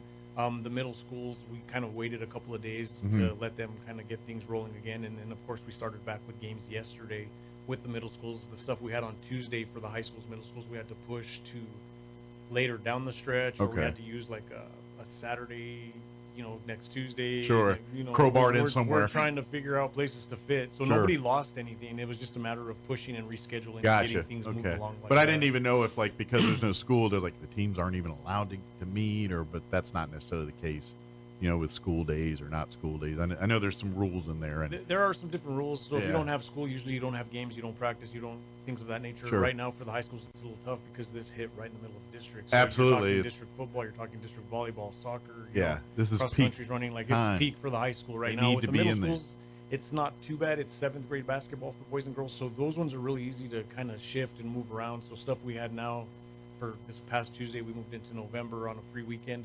There's not a lot of wiggle room in so many areas of the schedules, and especially with district, you just, without running the risk of back-to-backing it or just losing it completely, so you have to find ways to fit. Absolutely. So really probably best bet is contacting schools and stuff, because I imagine, as we finish out the rest of this season here, there's going to be some times, some movings of locations of games and stuff.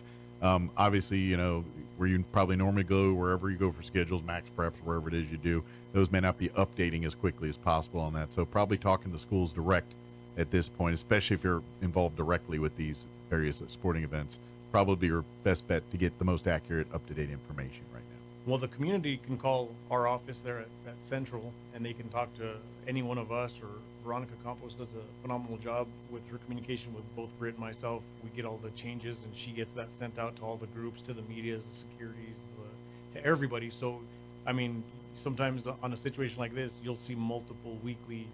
So you'll see one initial weekly schedule for the week coming up, and then like this week coming in, I think there was more red ink on that dang paper for postponements, for cancellations.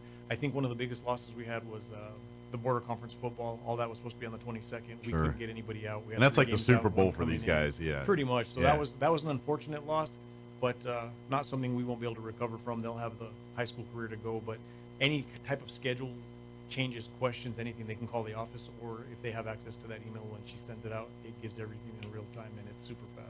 Absolutely. Just gee whiz curious, because I've seen online, kind of changing gears but keeping in the same area, where as far as outside help, like in some real cool things I've been seeing, like Hobbs High School, for instance, when the Friday night game, folks going out on Friday night, they're asking their fans to bring stuff, and they're gonna. I imagine you've probably heard from a few districts and calls and saying, "Hey, what can we do to help?" Has that been pretty another side of this that you've been dealing with?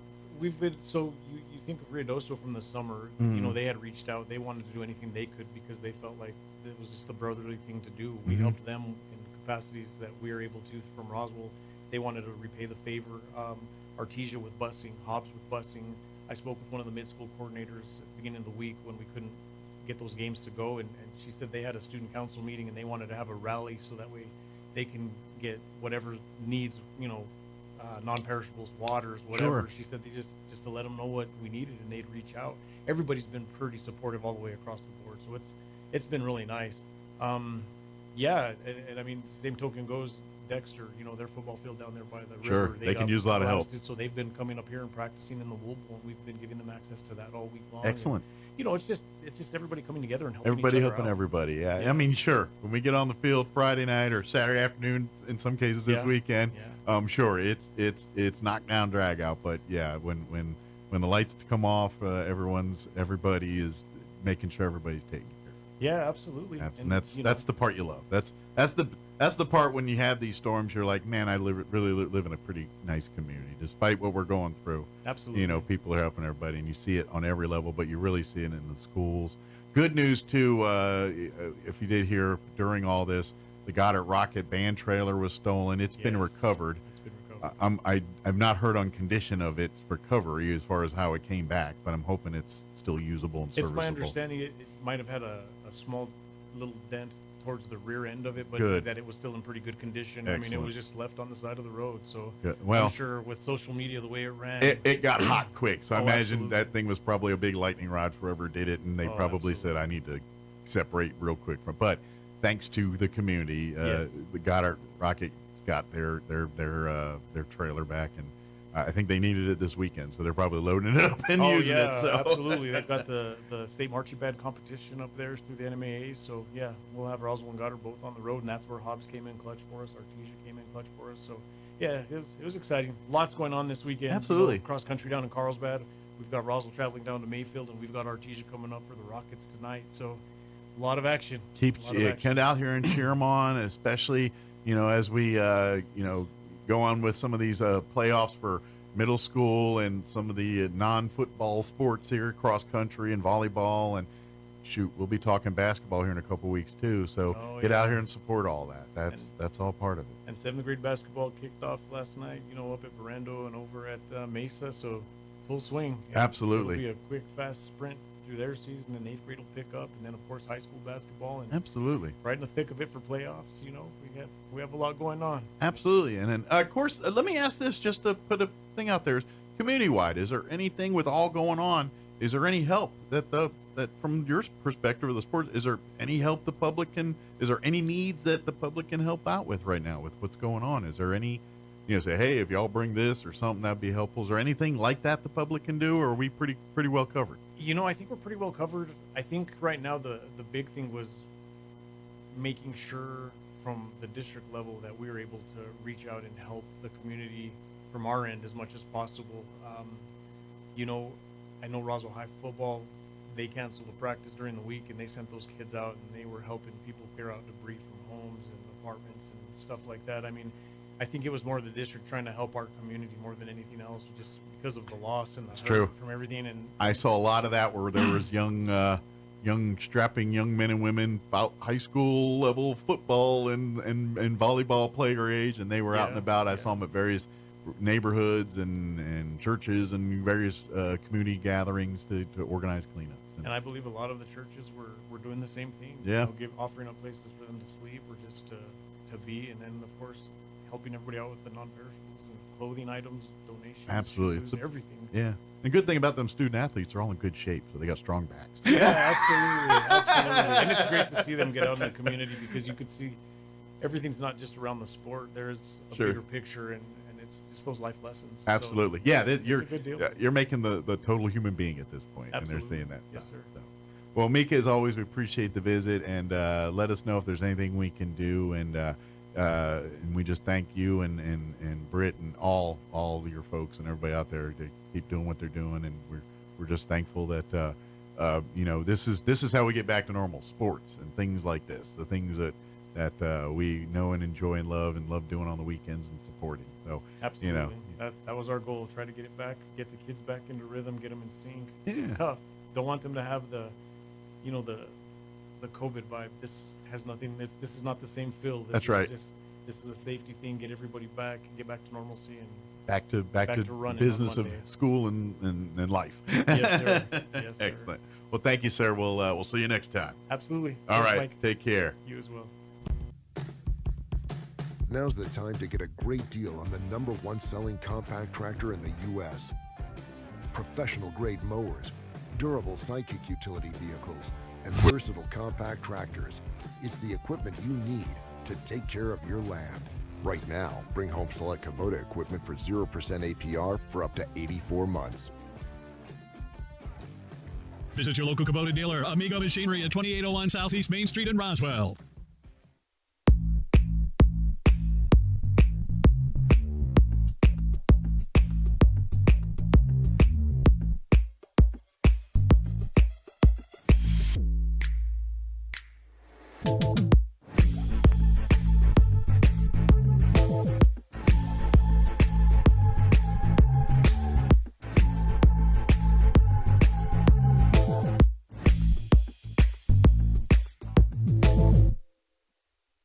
Unit needs a little tender love and care. If you don't know where to turn, then you don't know Jack. In fact, they're downright funky. Let the boys at Fergie's Plumbing and Heating get your AC unit ice cold, just like some of my lady friends. Don't let any fool make you lose your cool. Fergie's Plumbing and Heating. If you don't know Fergie, then you don't know Jack. 632-2668. Welcome back to Coyote Football Cast for PTV.com. As we begin the third quarter, Coyotes will be receiving here as they won the toss, so they defer to the second half. Coach, you and I talked a little bit. What are your thoughts here in the second half? Coyotes do trail by 3. What do the Coyotes have to do? Look at this.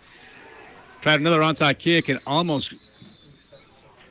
they were almost successful there. Yeah, and to me, that's kind of going to the well too many times. I mean, that's pushing your luck a little bit. I mean, you've got the lead on the number 1 team in the state, and now you're going to give them the ball at short field. Yeah, I mean, that's very high risk.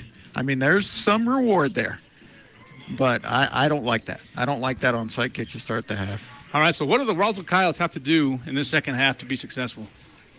Not much different than what they did the first half. Okay. I mean, I like the game plan. Just be aware of that one play that's burned them a few times. But other than that, you just go and be you and do you, and they'll be fine. All right, Palomino around the turn, and we'll just go out of bounds. Got some yardage on that. I mean, yeah, maybe one. He laid out a little punishment to a defender there, which I thought was more important than the 1 yard. But yeah, that good patience on the play just never developed. Mayfield able to stretch it out and make it a minimal gain. Second down and 9, so yeah, this is going to be 1 yard. Ball on the 46. I'm going to tell you what, Mayfield, they had two consecutive losses in the first of the year, and then actually they lost 1, 2, 3 out of their 4 games. Palomino in trouble here as he goes back to the right side. Don't. There it is. God, dang it. Block in the back. You just saw it coming. Well, and there's going to be Palomino. He's going to go and on the 20-yard line, but that's going to be brought back. The Coyotes going to have to be smarter. Yeah. They can't do that. I mean, there's no way. Well, there's 2 penalties unless they're both offsetting. calling the same ones. Are they offsetting or are they both on the Roswell Coyotes? No, I think it's going to be take your pick of either holding or blocking the back. Yep, that's a good call.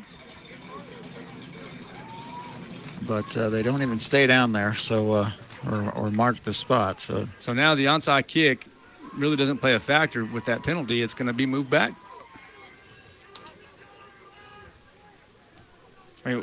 Well, the bad thing is that penalty's in the backfield. So, they'll get the full yardage out of it. You're talking 15 yards? Well, no. If it's just a hold, it's... Oh, they're calling it a hold. I thought it was a personal foul. No.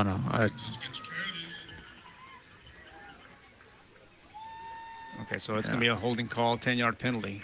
So bring up second 19 should on the 36. So now you're looking at passing downs, in my opinion. Yeah, Kyle's going empty set now. See what happens here with Palomino, if he's going to try to throw it or if it's going to be a quarterback draw. Quick pass over to the right side, and it's going to be I think that was Luke Lynn. And a great tackle by Peyton Garden. Yeah, I guess we can give him 1 yard on that. I like the play there. And I don't. Well, I like the play. I don't like going to Luke Lynn there. I want it to a speedier kid. I want to throw to Luke like he caught the ball earlier across the middle for a big hitter. I think you need one of your little guys if you're going to run that play. See what happens here on the empty set again. It's going to be second down, and they're going to take a shot, and that ball is almost picked off. Yeah, and he just need to get a little more air under it. He said, and you see Jalen Cloud pointing his hand up in the air. He said, get that up there where I have a chance to go and get it. Use the athleticism. And Cloud can jump a little bit, so I totally agree with that. Just a little short there, so we're going to get the first punt of the game. And here where Zy Carrasco has an excellent leg, but I'm going to tell you what, let's see if the sun will be a factor here. Well, it should be. Should kick this one probably straight away, and that will put the sun in play. Maybe a little towards the right hash. And he does just that, but not his best punt. That, boy, that's not a good punt at all, actually. No, I'm not sure. That surprises me there. It happens. Yeah, absolutely. Just a 23-yard punt for Carrasco, probably his worst of the year. And an inauspicious start for the Roswell Coyotes as they come out trailing second half. Basically, not exactly a 3-and-out, but for all intents and purposes, absolutely a 3-and-out. And now midfield for the Mayfield Trojans. Big pressure on your defense. So Carrasco is not going to be happy right now. He is going to be very upset. So look for him to be a difference maker on this possession. 17-14, 10:33 left here in the third quarter. Lynn, the quarterback, taking himself, and looks like Keegan Nichols will get credit for the tackle. But a pretty good first down carry there, about 4 yards. Coyotes really have to have a good third quarter here. Have to stop the Mayfield Trojans here on this drive. Well, you don't want to go down 2 scores at any point, especially in the second half. So, as I said, a lot of pressure on the defense in this possession. Right here, you're going to have to be careful. Second down and 6. Hand it off again. And that's Isaiah Aranda I saw on the tackle. A few Coyotes, but I saw Aranda at least with the assist.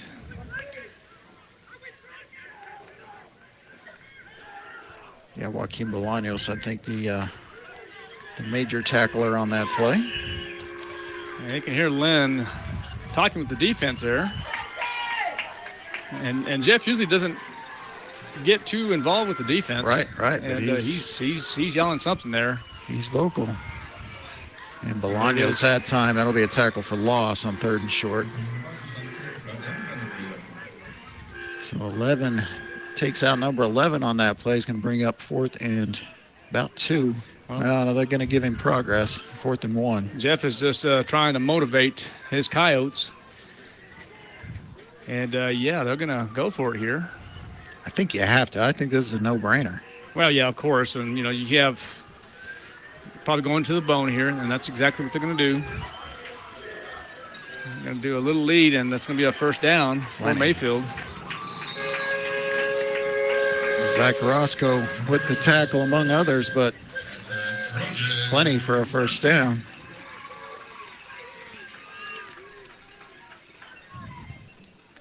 So, it's a first down and 10. Ball on the 36, right hash. Coyotes do trail by 3, 17-14, 8:20 left here in the third quarter. Yeah, Mayfield certainly content to take their time here. They're not going to be playing any hurry up or anything like that. They want the clock to run with the lead at any point against the Roswell Coyotes. All right. Rip formation for Mayfield. Triple option formation.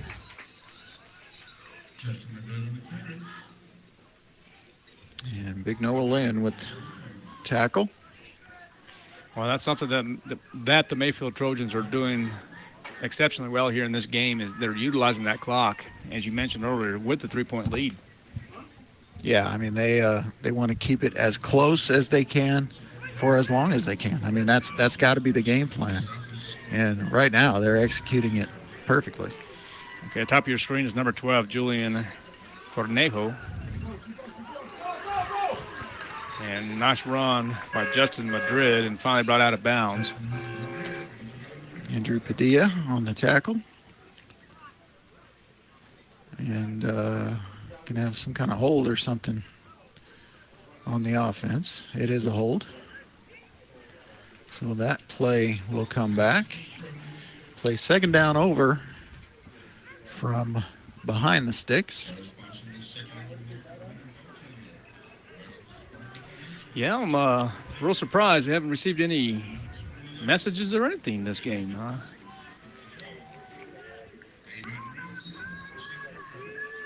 Usually we have some messages from Coyote listeners, but not as of yet. All right, 17-14, 7 minutes and 4 seconds left in the third quarter, and busted play. And that helps. And looks like Lennon and who was that, number 3? That is Justin Madrid, kind of collided, so yeah, busted play. And that's all Noah Lynn needed to get a big tackle for loss there.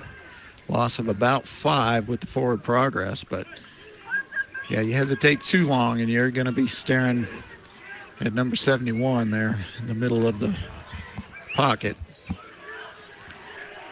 So 3rd and 22. Yeah, ball's on the 48. And this has got them back into punting, especially on an incompletion here. Yeah, let's see what happens if they go to the air, which I anticipate.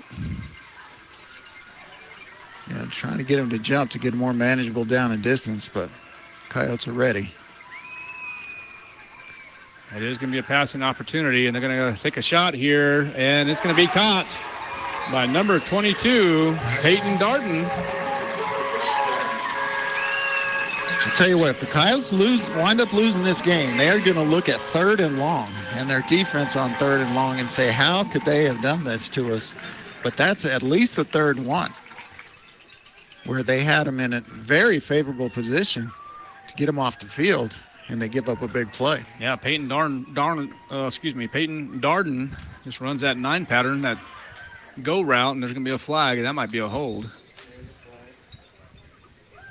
Yeah, big hit by, I believe, Zy Carrasco. But you're right, that's coming back. So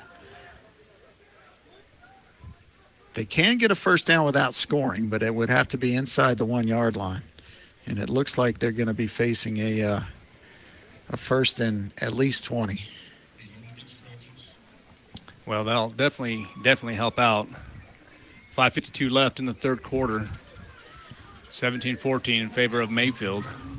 I want to tell you what, Mayfield is just a different team. I don't know if they're just improving, what's going on. I'm just telling you, just a different team. Well, you know, they've got an experienced quarterback, experienced running back. They've got a good-sized line. They're obviously very well coached, and they've played tough teams all year. So, I mean, good things happen at the right time of year for teams that do that.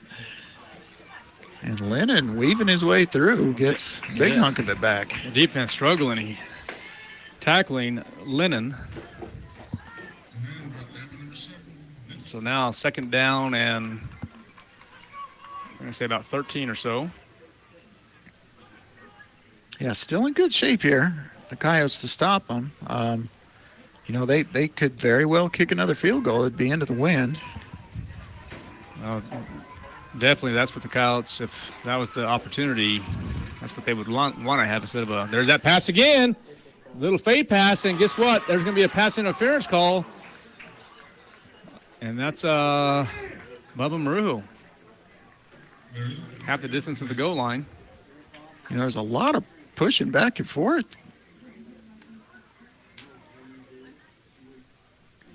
But they are going to just go with the offense. Yeah, the offense. You know what? That's kind of what I thought, too. All right, so. Oh, no, he fixed it. All right. No, he fixed it, yeah. So they're going to call Bubba Marujo on the pass interference. You know, I thought it actually could have gone the other way. I thought he was maybe pushing off to create a little space for himself, but they often call that on the defense no matter what. So that will be a half the distance penalty, but it's not a first down. That's correct. It's still 2nd down. There's going to be a fumble. Lennon loses it and then recovers. And who got him down? Was that Bolaños? So that's why the not an automatic first down is important there, because now it brings up a third and down. Long. Yep.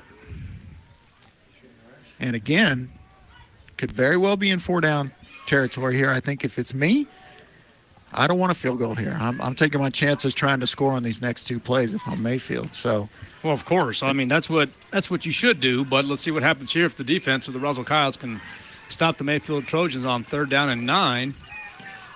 There goes Lennon around the turn. Good effort. Yeah, they'll have him for a loss. For a loss, yep. And, it was Andrew Padilla who strung that out with the diving attempt at Lynn and didn't get the tackle, but allowed his teammates to get there in time.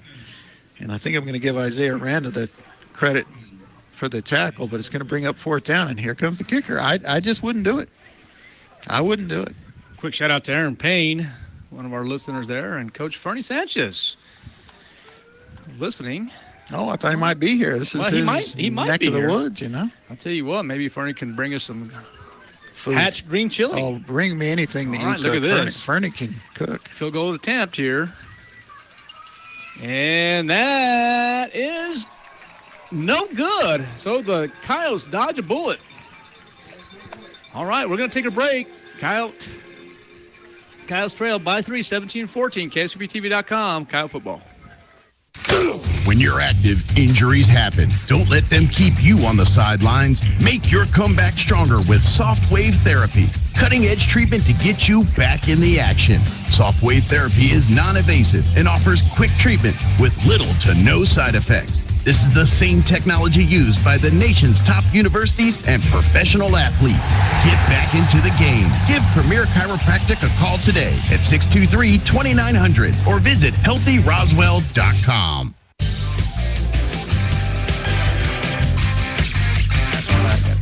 All right, welcome back to Las Cruces, New Mexico. We're here at the Field of Dreams. There was a field goal attempt by Mayfield, and I'm not real certain of that. I don't think that was the right thing to do by Mayfield. I'm real certain that it wasn't. I don't like it at all. Yeah, you make the field goal. Guess what? Great, but you're still, the Coyotes can still go down the field and, score a touchdown, kick the the PAT, and you still could win by 1. If you're up 4, I could see it. I don't like that. I don't see it up 3. That's good for the Coyotes, but their ball's going to be handed off. I'm not sure who that is right there. Maybe Toscano, isn't it? Yeah. Was it Toscano? Well, Toscano. 16 yards, his by far best carry of the day. I think that play right there, Coach, that field goal attempt could be costly for the Mayfield Trojans. I agree. I don't see the logic there. And, maybe he had a lot more confidence in his kicker than I did. But I just, like you said, I don't see how being up 6 is that much better than being up 3. All right, there's Palomino. Will be about midfield, breaks a couple tackles, and finally in Trojan territory. So the clock will continue to run, and now, hold on a minute, there's going to be an official timeout as they move the chains. No flag, though. No flag. Okay, there's the clock, and now it's going to continue now. 3 minutes left here in the third quarter. Coyotes trail 17-14. Palomino in pistol formation, trio package. And Cloud trying to find some running room and will gain about 2-3 yards. Here's the thing now, Coach. I really do see the big dog package coming in here soon. Yeah, no, I wouldn't be surprised at all. And I think you'll see him on this possession at some point, one way or the other. All right, Palomino waiting for the snap. Speed option. Oh, in trouble. And escapes trouble and finally brought out of bounds. Yeah, it's going to be a loss of 3 on the play. Well, really good job by Jalen Cloud. I mean, he was the back that kind of made that happen a little bit because it had been probably about a 7-8 yard loss. But he just stood there and did his job blocking, and Palomino got some positive yardage in that rate. Yeah. All right, third down and about 9 from 47 left hash now. You have number 10 on the top of your screen, which is Jacob Palomino. There it is. They're going to have the shift. The big dog package in the ballgame for Roswell. And there is Zai Carrasco. Carrasco is going to be brought down. Maybe a short gain. Yeah, maybe 1 yard. Maybe. Now, here's the thing. Do you punt on 4th down or you go for it? I think you go. I think he was always intending to go. I think he played that 3rd down with every intention of going for it if he didn't get it. And see, there it is. I'm not liking this, especially 4th down and 8 from the 46. They might call a timeout here in just a moment. I think you have to punt the ball, Coach. That Mayfield's moving the ball offensively really well. I just don't see the Coyotes going for this unless you try to get that fade. Let's see what happens here. Coyotes are going to go for it on fourth down. They're going to take it. A lot of trust in your defense here. And that's going to be an incomplete, so it's going to be a turnover on downs. I don't like it. Yeah, I'm okay with it. I mean, See, now you have the Mayfield Trojans. I'm okay with going for it. I'm not, I don't know. They just trying to give Jaden Cloud a chance there, but the way he was running the route, a couple of things. The way he's running the route, and, he had to turn around mid-route. Plus, you're looking back up at the sun there. I don't know. I'd rather see a pass over the middle there. Well, now the Mayfield Trojans take over 1st and 10 now from the 46-yard line. Good field position for Mayfield.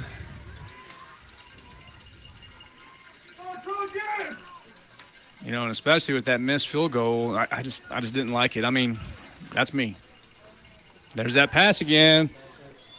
And that's going to be incomplete. I'm going to tell you what. Luke Lennon. Ahead. No, well, go ahead. You tell me. Well, I'm liking giving the big dog package 2 shots there to get 9 yards or 8 yards. Okay. They only got 1 on that play. I get it. Okay.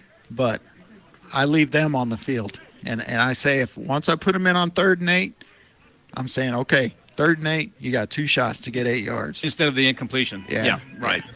And I can... Even if you throw out of it, I mean, I'm okay throwing to Jacob Palomino out of the big dog package, but I would have left him out there. All right, 2nd down and 10. Lennon doing his job at quarterback. I'm going to tell you what, that young man, he's playing well. He's pretty good. Nothing doing there though. Short game. Well, I know he's been the starter for at least 3 years. Yeah. I want to say he's maybe got some reps his freshman year, but this kid's legit and he's for real. So Gage Gladue. Just tacking on stats of the great game he's had. That brings up 3rd and 8, 3rd and 7. Yeah, under 60 seconds here in the 3rd. Don't jump. I see Aiden Rutley. Yeah, he wants to get. He's ready to rock and roll. Yeah. Don't jump, Aiden. You'll get there. He's set, and there's going to be a quarterback draw, and that's going to be a 1st down for Mayfield. Really good call. Yeah, Lennon just does a good job running the football. Well, does a good job throwing the football too. Like I said pregame, he's a real deal. He's a really good quarterback. So 1st down inside the 40 now. So once again, as the 3rd quarter dwindles down here, I don't think we're going to have another play here in the 3rd. Well, no, they're going to wait. Both sides are going to raise their hands here as the 3rd quarter expires. There it is. All right, we're going to take a break. You're listening to Coyote Football on KSPTV.com, 106.5 Roswell Talk FM. We'll be right back. Picture this. You're behind the wheel of a John Deere compact tractor. You're effortlessly breaking ground, moving piles of rocks just by moving a lever, and enjoying the sun as you clear brush across your pasture. We could keep trying to put you in the moment, but to really understand what this feels like, you just have to get in the seat. Stop by Pecos Valley Equipment in Artesia and Roswell, or visit us online at pecosvalleyequipment.com.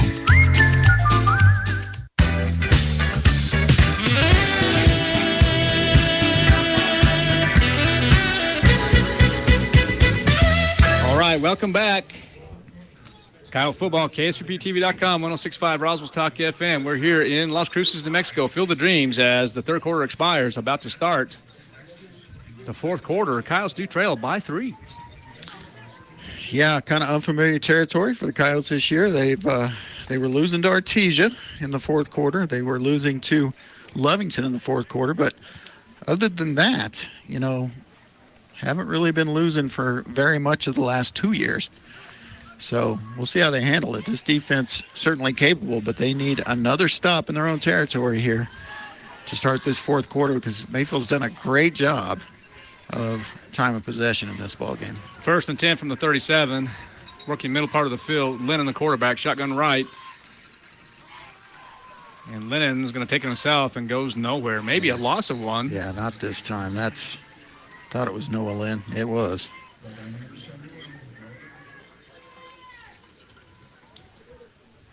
Great play by Noah Lynn there.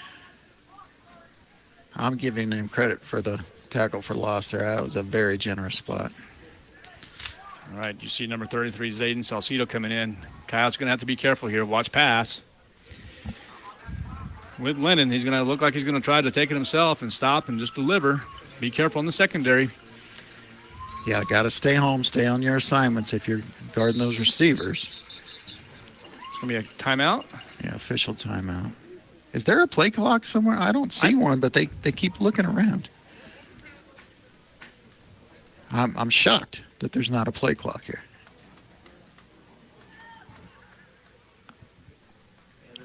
A facility that's this good.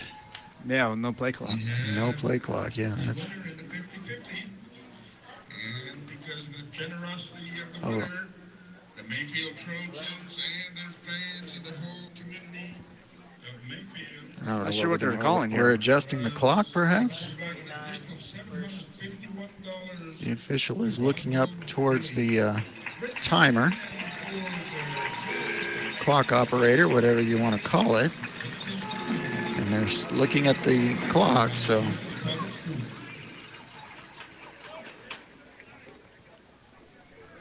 I'm not sure what they're looking at the Mayfield sideline here. They're doing the same thing. They're adjusting the clock. There it is. Oh. So 10 seconds off the clock. So instead of 11:49, it's 11:39. I think they stopped the clock when they weren't supposed to, and so we had a little 10-second runoff here. All right. There we go. And now we wind. Mayfield, obviously, very aware of the clock situation. The 3-point lead in the fourth quarter. All right, Lennon will. There's that. There it is. Same play. Turn around. Ooh. What I call, Coach? Well, and certainly could have been there. I'm going to give Nicholas and I credit there and say that he did get his hands in there where he was supposed to, but he certainly never turned his head. And Coyotes may be fortunate there that wasn't another long touchdown. And the tendencies stated just that right there. Yeah. All right, so 3rd down and 10 from the 37. Don't be surprised if it happens again. Yeah, even out of this formation, they could certainly do that. And Lynn's just going to take it himself. Has some running room. Going to have it. And Carrasco with the tackle. Mayfield has come to play this afternoon. Yeah, absolutely. If you'll recall, though, I believe the Coyotes were down 2 scores in the fourth quarter last week as well. So, I mean, there's plenty of time. You just don't want to put yourself in those situations. Well, just because Mayfield, they utilize that clock, as we mentioned numerous times already. But, you know, the thing about Mayfield and Artesia passes the ball quite a bit. They didn't run the ball as much as Mayfield had. So I'm a little... Yeah, no, Mayfield's going to keep that clock rolling. I mean, they're well coached enough that they will do that. All right, hand it off now to number 3, Justin Madrid. Boy, and Dominic Silva and Gage Gladue. Now, they're at the same time. Tackle for a loss. Now, here's the thing. The defense of the Roswell Coyotes has to stop the Mayfield Trojans on this drive right here. I mean, hold them to a field goal. I mean, it's very possible. If you hold them to 4th down, they might kick another field goal instead of going for it. Well, at least they'd have the wind at their back here. But again, I don't like the position that kicking a field goal puts you in. I mean... Oh, I'm with you. I agree with you. I think you go for it on 4th down. I think you're in 4-down territory here if you're Mayfield, but, you know, Coach Bradley thought differently on the last possession. We'll see what happens here if they get in a similar situation. 2nd and 11, and, boy, I'm going to tell you what, Justin Madrid runs into a wall. Well, that was impressive, and I can't see who it was. Oh, was that number 60? I think that was number 60. Golly, David Galmon. Because he basically made that tackle while he was being blocked. I mean, he went through his man to make that tackle, and that was impressive. All right, so 3rd down and 12. Secondary, Marujo along with is that Aranda or no? That's Anaya and Carrasco. They're going to have to be real careful here. And there's going to be a timeout on the field. We're going to take one too. KSVPTV.com 1065 Roswell Talk FM and Coyote Football. We'll be right back. At Richland Motors, it's never been easier to sell or trade your current car, truck, or SUV for a newer model to hit the road in. Even if you don't purchase from Richland, they want to buy your vehicle for top dollar. But if you do buy from Richland, don't forget, they're the home of the powertrain warranty for life. That's a whole lot of confidence for you. See Richland for details. 2nd and Sycamore and 1309 Southeast Main.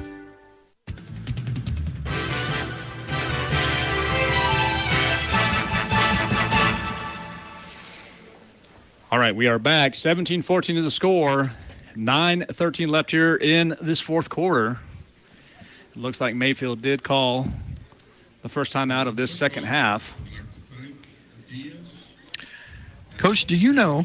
I know. And so if you don't know, I'll be able to tell us. But okay. Do you know how many interceptions that Zach Carrasco has this year? I don't know exactly. If I'm as a betting man, I'm thinking 6. It is 6. It is 6. And 3 of those were pick 6. Were pick 6s. Yeah. So just throwing that out there as kind of random trivia at this point in the football game. Well, did I surprise you that I knew that stat? Well, no. You're on the ball, man. I wasn't trying to catch you. Oh, I know. But 3 of those were pick 6. All right, there's that pass. In trouble. Oh, he got him. Good job. As Lennon is sacked. Who is it? Oh, guess who? Keegan Nichols. Keegan Nichols with the. So now this is going to be a big situation, big decision for Coach Bradley as this is really fourth tough. Down. This is really tough because it's 4th and 21? Well, but here's the thing. Right now, 4th down, you're not going to kick it now. You're going to throw it into the end zone. Yeah. And that's what you do. You know, well, yeah, or even throw it over the middle and try to let your guy score from the middle. Yeah. But you're not kicking anything here. You're not trying a long field goal. You're not punting. In order to get a first down, you have to get to at least the 9-yard line. Yeah. And it's 4th and 21 on the 27. If I was Coach Bradley, you just take a shot at the end zone. And that's what they're going to do. Oh, man. And there's going to be a flag, and that's going to be pass interference on the Roswell Coyotes. Did you think so? I did. On who? On number 13, Anaya.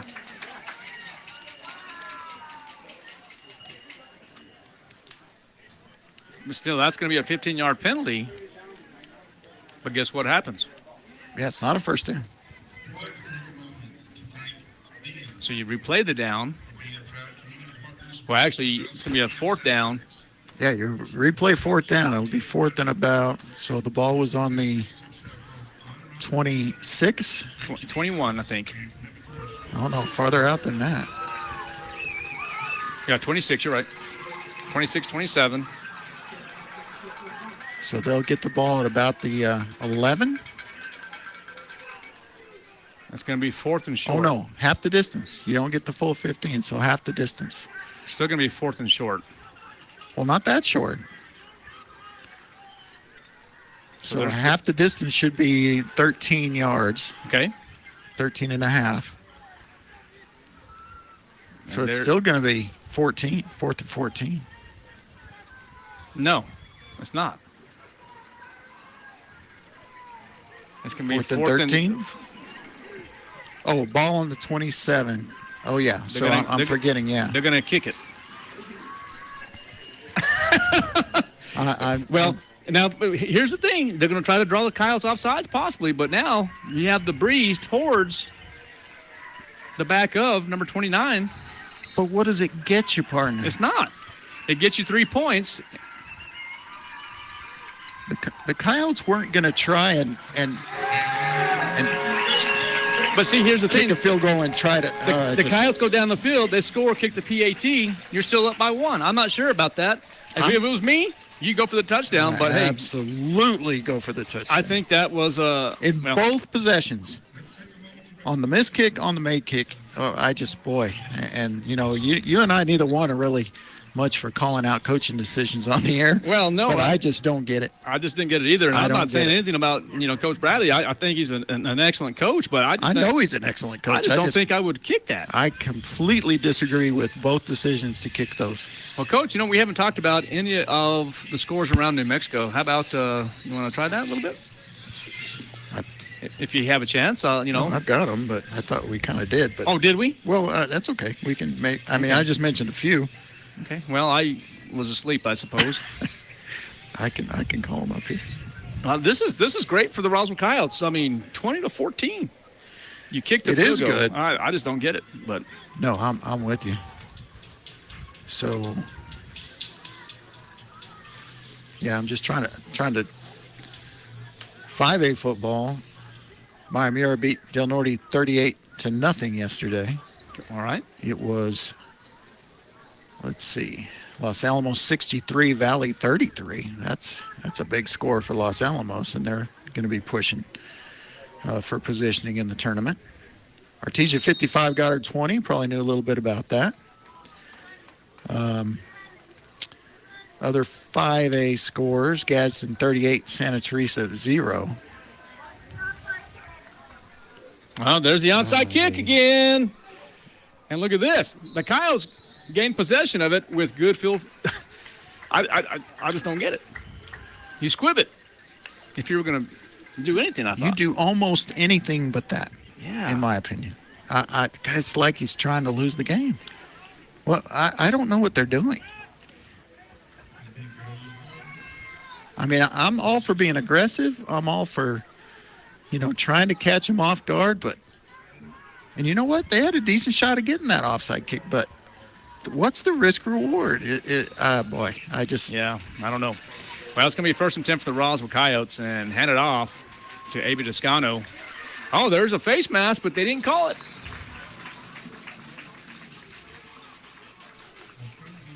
Going to be a 1-yard gain for Abe. And so now the Roswell Coyotes are going to try to utilize the clock here. Down by 6. Roswell's averaging 41 plus points a game. I know we've only got 14 at this point, but just knowing what they're capable of offensively, I don't think you're kicking field goals. And there's the catch. There's a good catch and a good pass to Jalen Cloud. At first, I thought he was. I didn't see Jalen at all. That was an excellent pass. That was in the flat area. You thought he was throwing it at somebody else? Well, I thought he was throwing it out of bounds. 18 yards on the catch there.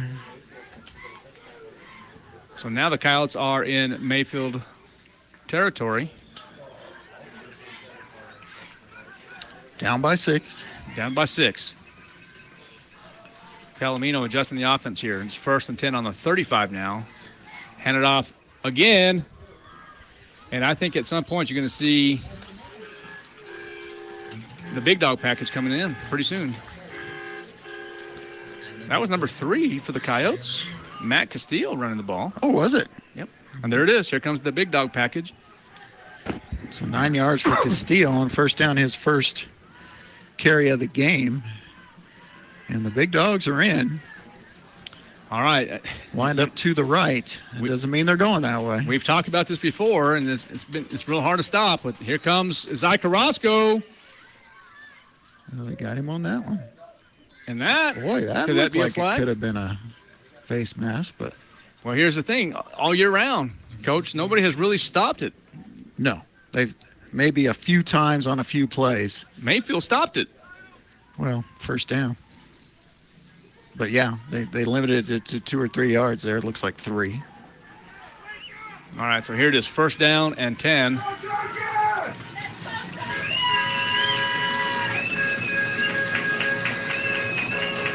There's Palomino with the ball on his feet.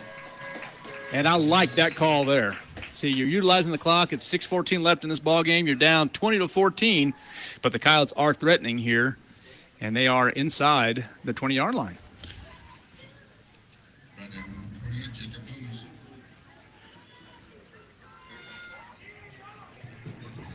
Yeah, just under 6 minutes remaining. Plenty of time. And this is where Jeff Lynn is real good at it. He utilizes the clock real well. Expect run here. Yeah, I'm not sure he's even worried about the clock just yet. And there's Palomino. You're going to need a stop. He's on the 20, 15, and finally goes out of bounds. First down. And it's going to be another first down for the Roswell Coyotes. And the chain gang will move. 8 yards for Palomino. Good patience on that play, just waiting for the play to develop, trusting the blockers in front of him. Gets the first down, but yeah, I mean, he's more concerned about the score here than he is the clock. Yeah. He knows his defense is going to have to make a stop. All right, there's Abit Toscano on the 5. And he's still going. And just shy of the end zone. He's going to be, I think he's going to have a first down. You got to be smart.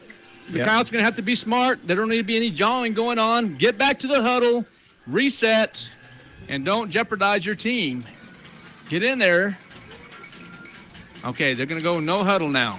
You know what I'm talking about, Coach? You see some of the extracurricular stuff going on. Coyotes cannot afford to do that. Yeah, no, they absolutely need to. First down on the 2.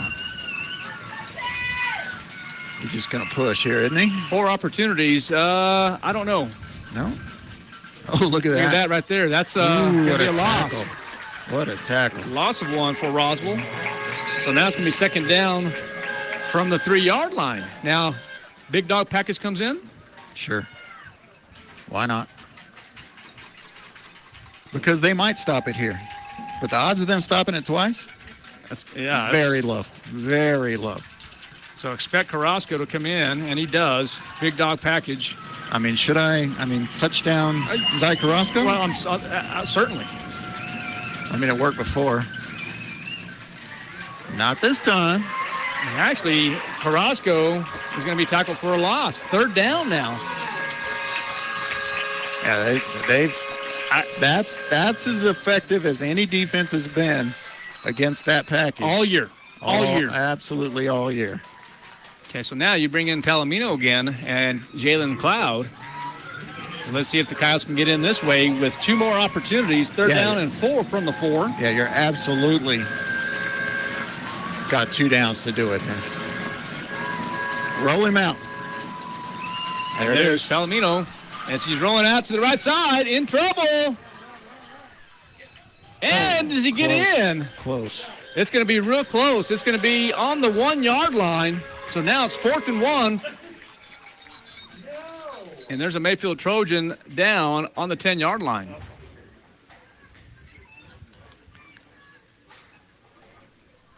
So 4th and goal at the 1. I got to think they're just going to line Jacob up under center here and try to push it through, right? I don't think so. No? I don't think so. I think that the defense of the Mayfield Trojans has done a very good job all game long, and I think they've done a really good job, especially here in this 4th quarter, and I think this young man is really injured. Let's take a timeout. Listen to Coyote Football on KSVPTV.com, 106.5, Roswell's Talk FM. Find your path to a greater future with Eastern New Mexico University. If you're looking to take the next step in your higher education journey, both in person and online, Eastern New Mexico University is the place for you. ENMU is now accepting applications for spring 2025. So don't miss out on your opportunity to join more than 5,700 fellow Greyhounds on this exciting path to student success. For more information, visit enmu.edu. Eastern New Mexico University. Student success, that's what we're about. At Artesia General Hospital, we know it's early, but schedule your mammogram today. All right, we are back. Looks like the young man is up and he's good to go. So the Roswell Coyotes threatening. It's 4th down and 1 from the 1. Now you say that you just give it to Palomino and let him go. I'm not necessarily saying that's a bad idea. I'm just saying that the defense of the Mayfield Trojans have really done a good job all game. And I think you give it to Abit Toscano. Oh, it's going to be close. And touchdown. So, partner, you called it.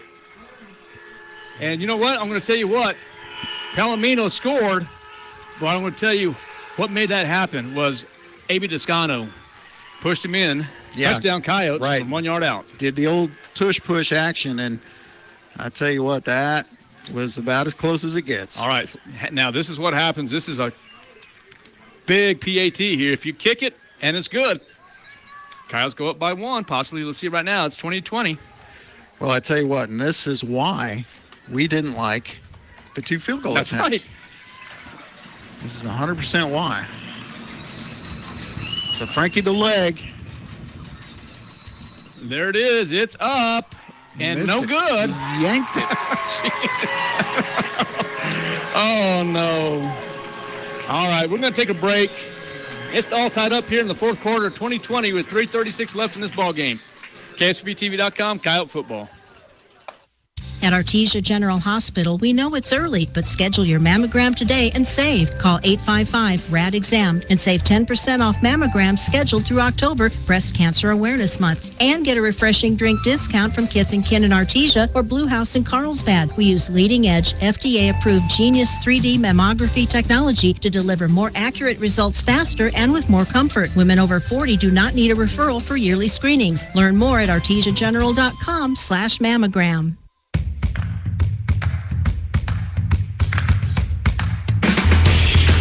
All right, we are back. The Coyotes are back in this ball game from 1 yard out. Palomino with the quarterback sneak gets in, but the PAT fails. It is all tied up at 20. Coach? What a game. I'll tell you what, we have a contest here at the Field of Dreams in Las Cruces, New Mexico with 3:36 left in this ball game. Who would have thought, right? Well, I tell you what, we talked about the decisions to go for 3. And it should have been kind of an easy way to go up 1 here. But now this changes things a lot for Mayfield. They can play for the tie now. They can play for overtime now, whereas before you're down 1, obviously your decision-making process is different. But, if it gets down to it, to not much time left on the clock, you're around midfield, you can punt it now. You don't have to. You can punt it and just, play for overtime. It's an option they didn't have before the missed PAT. But, it happens. He hasn't, as we said, this is first year football for Frankie. And, it's something else being out there when it's just you. Sure. This is a team sport, but those kickers, they're not really, they don't really count in that whole team sport concept. All right. Kind of out there by yourself. I'm going to tell you what, 2020, well, what's going on here now? Was there a flag? Well, it must have had an unsportsmanlike against Mayfield because that's Coach. A 15-yard penalty. Well, this is a deja vu. I'm telling you, this is the second time we've seen this. Well, remember we had the kickoff from the opposite 30. So now, here's the thing. Fourth quarter, do you try it? You try the onside kick right here with that. Kyle's going to be kicking off from the 45-yard line. I think on the road? No. I think on the road, yes. I think at home, no. I think you got to be a little more aggressive on the road here and trust your defense. I like an onside kick here. Well, that's what we're saying. We're talking about it. I don't think we're going to see one. But I think with Lennon, he's a sharp quarterback, and, the offense, there it is. There's a little squib. And, boy, why not fair catch that? If you're just going to do that, why not fair catch it? What you doing there, buddy? You got to fair catch that. Well, I'm going to tell you what, that was dangerous. Yeah, I'd like to see that popped up a little shorter if you're going to try that. But well, if you're going to do that, you might as well do an onside kick. Well, I mean, I say pop it up like an onside kick. Oh, gotcha. As high as you can, so you got them rushing. Gotcha. Full speed and. Yeah, so. And I'm okay with this. Now it's going to be 1st and 10 for the Mayfield Trojans from the 23-yard line, I suppose. It is a 23. I'm going to tell you right here, Coach, the secondary will have to be smart, and they're going to have to play back a little bit because you just never know what's going to happen with Lennon. He is a very good quarterback. He's very aggressive. He tries to act like it's going to be a quarterback lead and then just dumps it. And the Coyotes are going to have to play well defensively right here. They're going to have to play smart. They're not going to have any kind of extracurricular activity going on here, and they're going to have to watch the ball. Yeah, they're going to say a gain of maybe half a yard on that. We're going to give the tackle to Aiden Rutley, although several Coyotes, including Joaquin Bolaños, are in there. But a good start to the possession for the defense. Okay, right here, you're going to have to see number 13, Anaya and Marujo in the secondary area, along with Carrasco. I'm going to be watching them for just a little bit, Coach. I'm telling you, the Roswell Coyotes are going to have to be real careful and really watch this ball. And that's going to be handed off, and that looked like number 11 there. Yeah. That was Anthony Navarez. So third down now. Now, can you go on fourth down if you don't get it here? Well, I think you have to. Boy, I don't. I'm going to tell you here. So you and I have been in disagreements throughout this game, and I'm telling you, totally. I mean, a lot more this season too. But knowing Gary Bradley's offense, I think you do it. So now, so you're going to go for it here. I think you do in order to beat the Roswell Coyotes. Now listen, I know you're playing at home. Okay, you want to win every home game as possible. Okay, you're playing the number 1 team in the state of New Mexico. Right now, it's 2020. You're under 2 minutes. I think you go for it. Well, if you do, you just got to know that if you don't make it, you just lost the football game. And I don't think you do. Well, and I'm telling you, Anthony Navarez has run the ball real well. I think you had Weston Hood, but I think you might have to call a timeout and have a discussion. But here's the thing. You're going to have some discipline on the defense because I'm going to tell you, Lennon is going to try to draw the Coyotes off sides. No matter what they run, he's going to do that. But I want to tell you, I think Mayfield goes for it here. Well, I think you do the quarterback. They're at least going to line up. Well, I'll tell you what. I line up to go for it. Quarterback even lead. If I'm not. You're going to have a double lead here. I'm going to tell you right now. You're going to have a double lead, possibly. And they're trying to get them off sides. They're punting. Maybe it's a quick punt, but I don't know. There's the quick punt. Yeah. I love the call. I absolutely love it. Look where that ball's going out of bounds. And that's a good job by Lennon, but I'm going to tell you now, with the Roswell Coyotes, with 1 minute and 10 seconds left in this ball game, now I feel that the Roswell Coyotes offensively are going to be effective. I think the Coyotes win this ball game here. In regulation? In regulation. Because if not, I know you know. Overtime procedures? Overtime procedures. I absolutely know all about overtime procedures. I would never come to a football game and not know the overtime procedures. And we don't want that to happen again. No. Because I tell you what, you and I just about had heart attacks. Because the gist of it is we didn't know. We didn't. And I'm okay by saying that. No, absolutely. We admit when we're wrong, admit to mistakes. But you say the Coyotes are going to score. They've got 88 yards to go. 70 seconds. Empty set. You're going to have quarterback draw possibly here with motion with Abit Toscano. There is Palomino as he has positive yardage here. Well, about 9. That's Yep. And look at this right here. You're under a minute now. Do you try to call a timeout? Have discussion? Well, you've got them all. You've got all 3 of your timeouts. That's what I'm saying. Yeah. You definitely want to use them. And look at Palomino. He's going to roll out to the left side. He throws well to the left side, and there's the catch and goes out of bounds. And a smart and a great job by Jalen Cloud by stepping out. Now the clock stops. Yeah, and a 10-yard reception to Cloud. And as you're saying, stopping the clock is the most important aspect of that. So here's the thing. You know, you're talking about, well, I won't say it just yet, but I love the fact that there's 43 seconds left. Palomino utilizing the flat area here. He's going to do it again. This time up the middle to Luke Lynn, and it's going to be caught about midfield. And let's see if the Coyotes call a timeout here. They do. All right. Well, Coach, this is what I like here. We're not going anywhere. We're staying right here because this is where the Coyotes are really good, and this is where Jeff Lynn is really good. Yeah. 2020, we have 37 seconds left. I don't think that there is a better coach that utilizes the clock as Jeff Lynn does. That is a great call there, utilizing the middle. You into the flat as Cloud goes out of bounds and then utilizes Luke Lynn, and then calls a timeout with the Coyotes still with 2 timeouts left here. I think you get into field goal range and the Coyotes win by 3. Oh, wow. Well, I'm not going to venture quite that far out on that limb, but I will tell you this.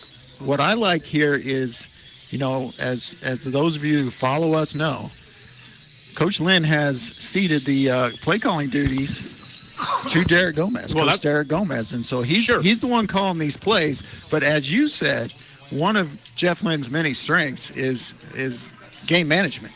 And now he doesn't have to worry about calling the plays and managing the clock and all this. All he has to focus on is managing the clock and the game management aspect of it. Has his assistant that he trusts calling these plays. And there it is again. You're going to have to get out of bounds, and he does. Another good job by Jalen Cloud. Okay, and you see Jeff Lynn and Derek Gomez communicating with each other. They have the headsets on, and you're right. Derek does communicate, and he is calling the plays, but I promise you, Jeff Lynn is right there with him. Oh, absolutely. And it's going to now bring up another first down for the Roswell Coyotes with just 32 seconds left. 2020 is the score. KSVPTV.com, 106.5, Roswell's Talk FM. Coyotes working from the left hash. Palomino, the quarterback, empty set. 3 receivers to the bottom of your screen, 2 to the top. Palomino will get the snap, and he is going to try to go up the middle. Once again, he does. It's caught, and that's going to be caught by, is that Abe Toscano? I believe so. It is going to be Abe Toscano.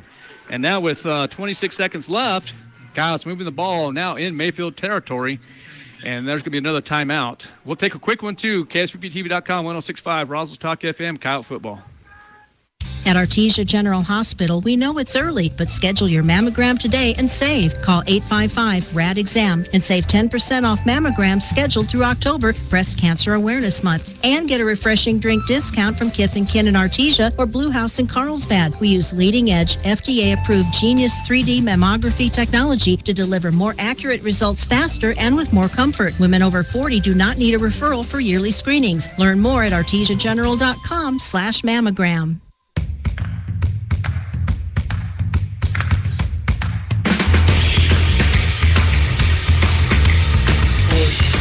All right, we are back here in Las Cruces, New Mexico. Field of Dreams. The Roswell Coyotes take their second timeout of this half.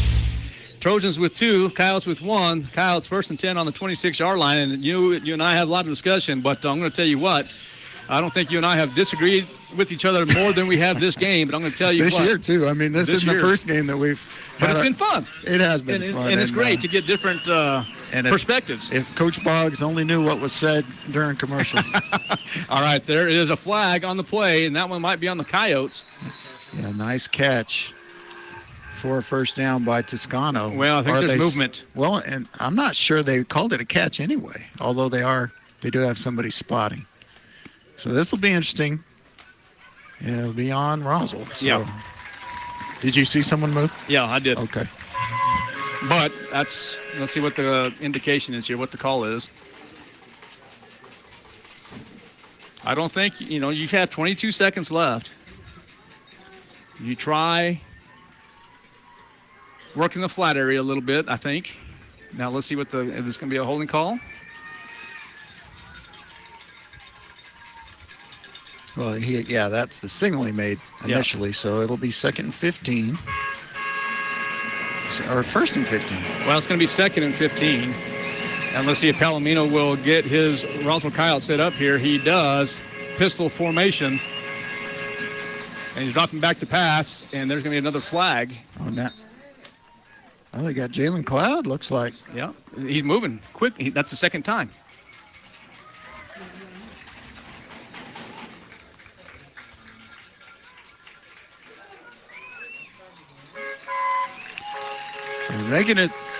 Giving yourself a chance to try to win this in regulation, you made it a lot tougher on yourself here, but it's more just about real estate than it is down a distance, because now, you got 3 downs, and you probably don't have time for 4 downs anyway. So, well, I like with 19 seconds left, 1 timeout. I think you utilize the big dog package 1 time, call the timeout, and then either you kick the ball.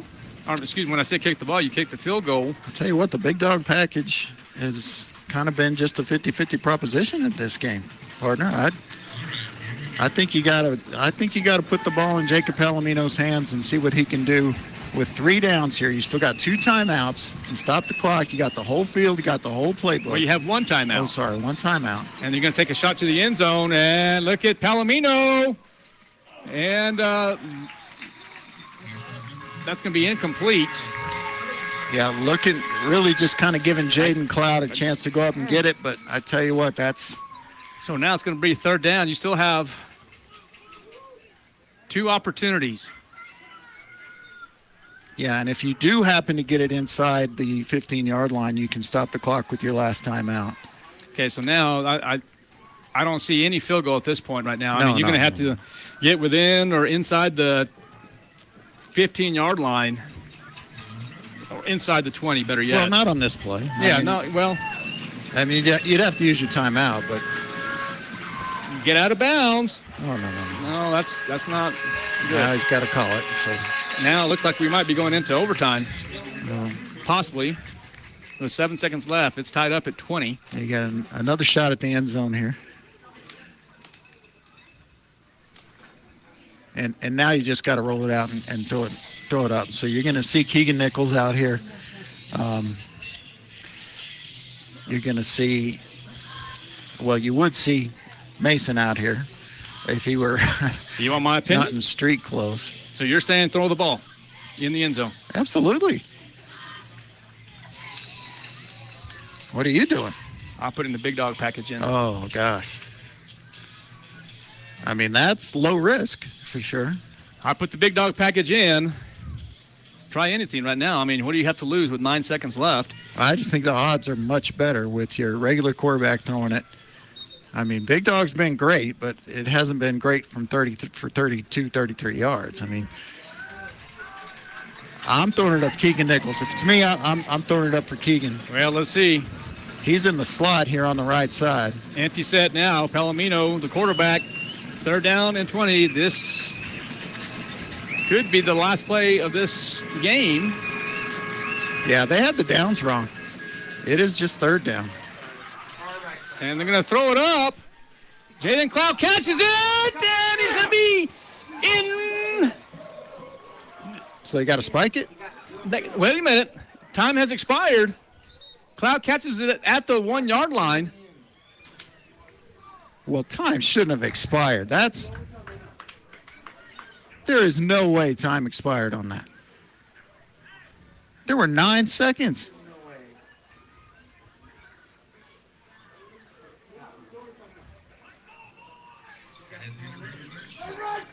All right. I'll tell you what. No, we got one time. There's still 1 second. There's still 1 second, I think. I don't know why you're saying that. Coyotes don't have a timeout, so even see Jalen. Well, Jalen should have tried to step out of bounds. There is what he should have done after he made that catch instead of trying to score.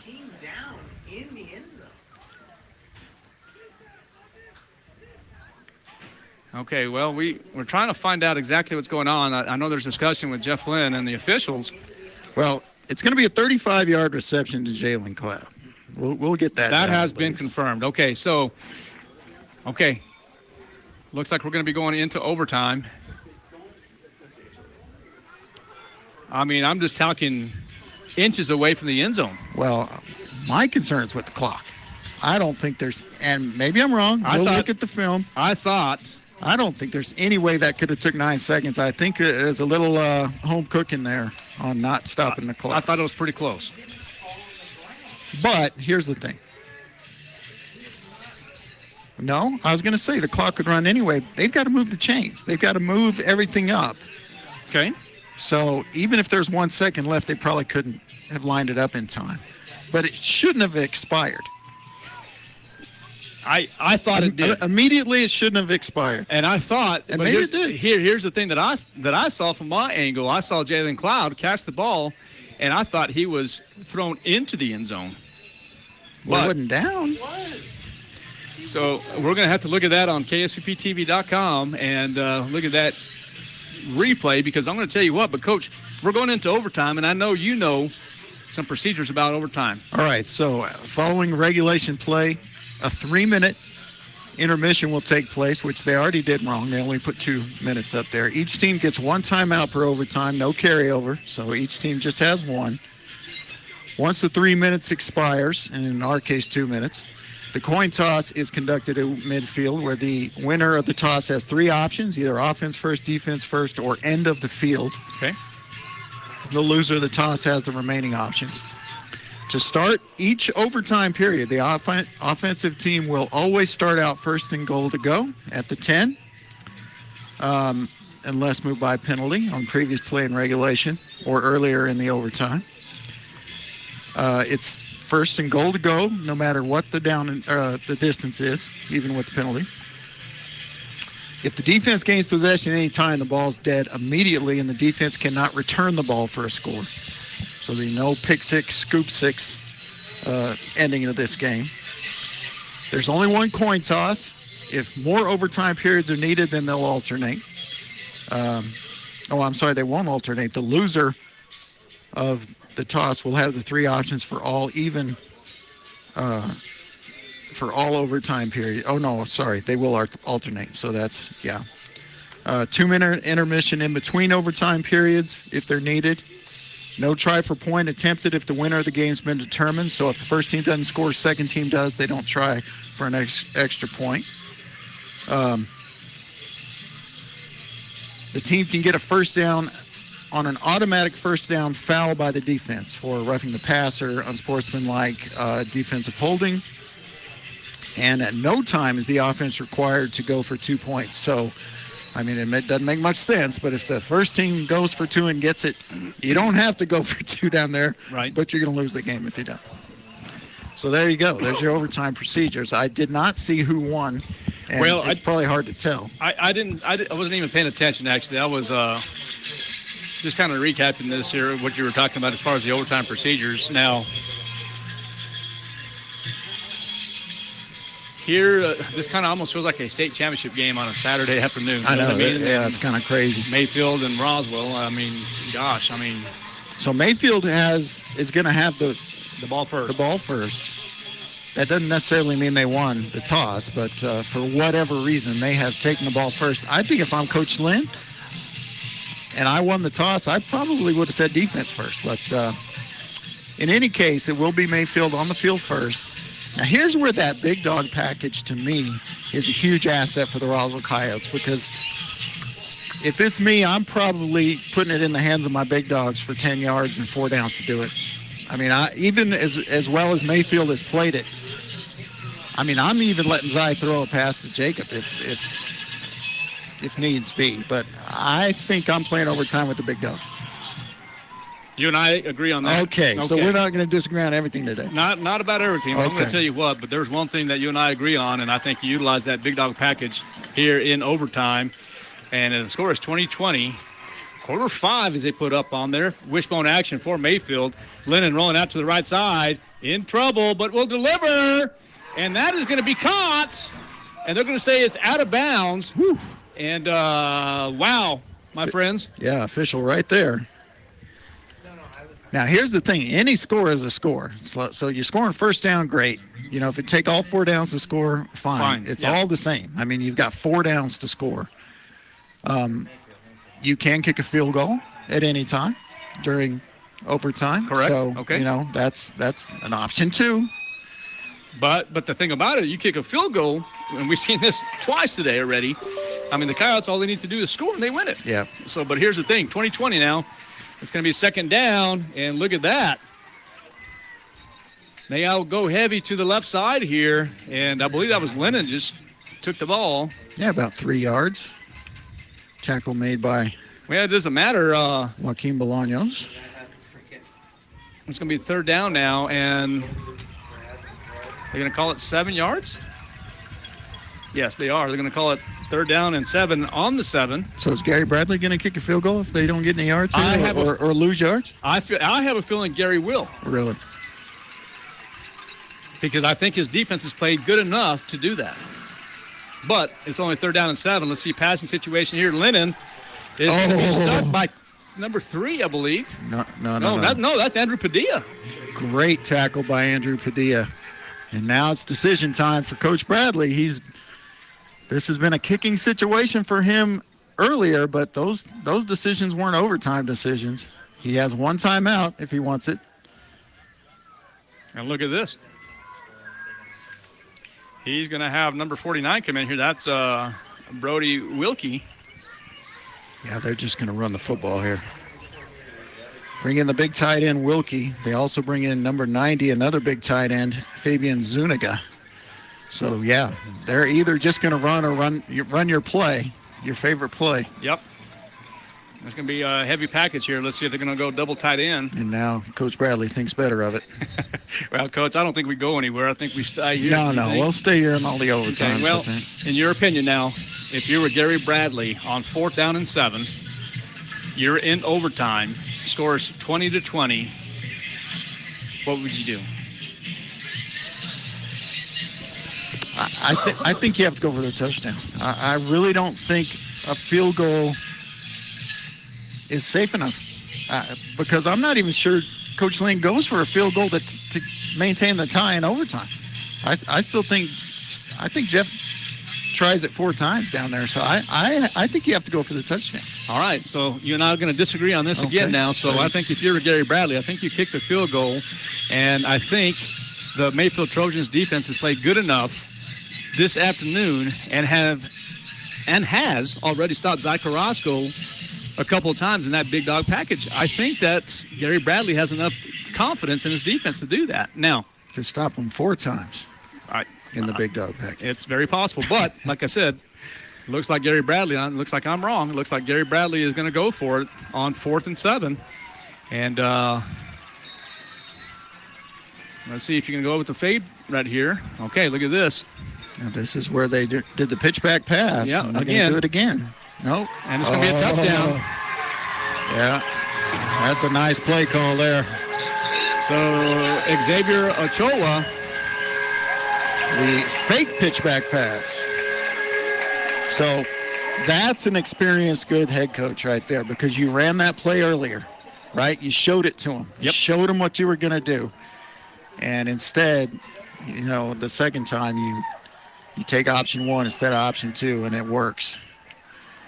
All right, so now the PAT will be attempted here by number 29, Jeffrey Dominguez. And that's going to be up and good. Now Mayfield leads by 7. We're going to take a quick timeout, and it's going to be Roswell's ball. KSVPTV.com, Coyote football. Picture this. You're behind the wheel of a John Deere compact tractor. You're effortlessly breaking ground, moving piles of rocks just by moving a lever, and enjoying the sun as you clear brush across your pasture. We could keep trying to put you in the moment, but to really understand what this feels like, you just have to get in the seat. Stop by Pecos Valley Equipment in Artesia and Roswell, or visit us online at pecosvalleyequipment.com. All right, we are back. Kyle's trailed by 7 in overtime. Zy Carrasco at quarterback, and there's going to be a flag. I think it's offsides. All right, here's the thing. It is. It's going to be 1st and goal. It's going to be 1st and goal, but 5. When the Coyotes score, you go for 2 or you kick the PAT? I go for 2. And I disagree. Okay. I think you kick the PAT, tie it up, and you let your defense make some noise here. Well, it just got a whole lot easier for the big dog package here. Mayfield tried to time the snap and jumped off sides. All right, Zy Carrasco is going to be heavy left, and he probably will go left. Oh, he's going to go right, and Carrasco is in for the touchdown. Now it's decision-making time for Jeff Lynn and the Roswell Coyotes. Coyotes now trailed by 1, 27-26. All right, let's see what happens. Do the Coyotes go for the win, or will they tie it and continue with overtime? Looks like they're going to kick it. No. Are they? I don't know. They aren't. No, they're going to go for it. And how many timeouts do you have in overtime? Just the 1. Okay. So Palomino's going to trot over and talk to Jeff Lynn, and Jeff is saying, hey, here you go. We're going to go for the win here. Oh, my gosh. Here we go. It is 27-26. Coyote fans are on their feet. Coyotes are going for 2. They're going to go for the win here in just a moment. But let's see what happens here. Okay, it's going to be a timeout on the field. Coyotes will take their only timeout in overtime. We're staying right here. We're not going anywhere. So what do you think that was? He was going to call that timeout no matter what? I think he was going to call that timeout no matter what. I think in this situation here, now we understand that you have Frankie Lara. He missed a PAT earlier in the game, okay? But one of the things that I think that you do, I know, it's a lot of pressure on the young man, but I think you kick the PAT. I really do. Well, I disagree. All right. And I think that the coaches are going to be on my side on this one. Well, I might be on your side, but go ahead. I just think you got to roll with that big dog package, and they're probably not going to do either one. I think they're going to go out there with the regular offense, but no, they're not. Here come the big boys. Okay, and I'm not disagreeing with you on that. Yeah.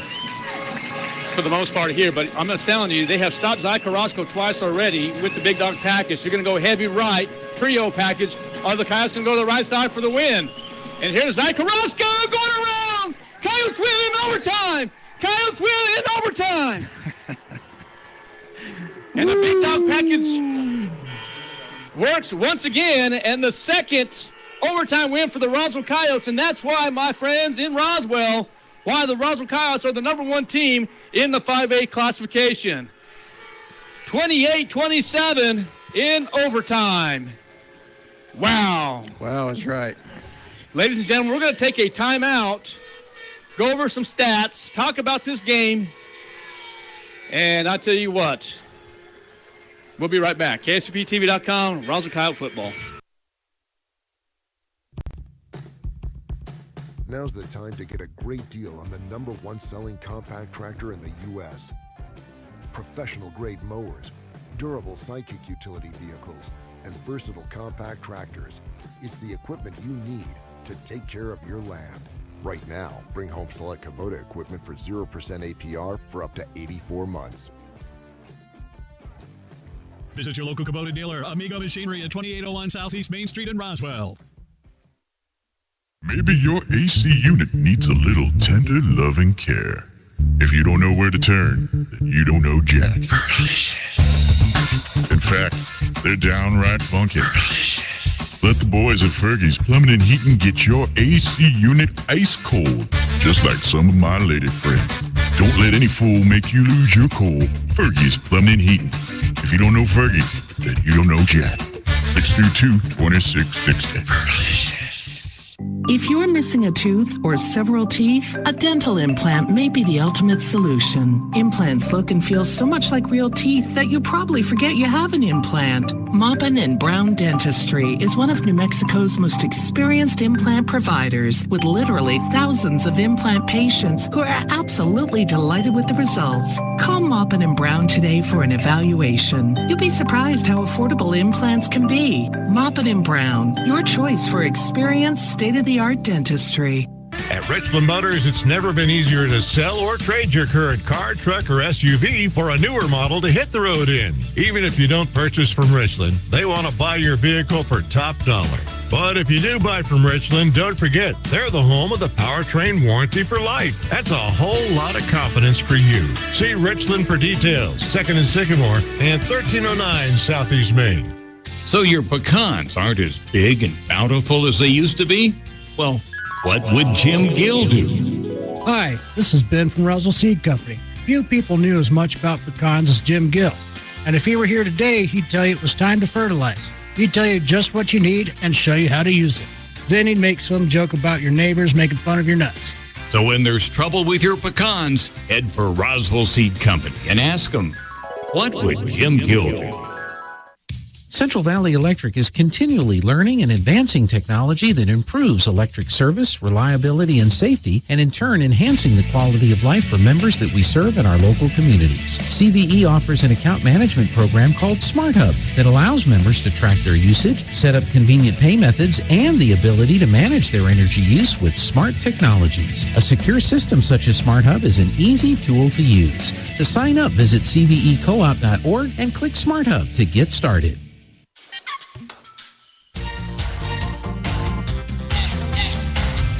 Welcome back to Roswell Coyote Football in Las Cruces, New Mexico. We are here at the Field of Dreams. Coyotes win in overtime, 28-27. Partner, I'm going to tell you what. We had a lot of disagreements today, but I'm going to tell you what. You are right. You went for 2. You were right this time.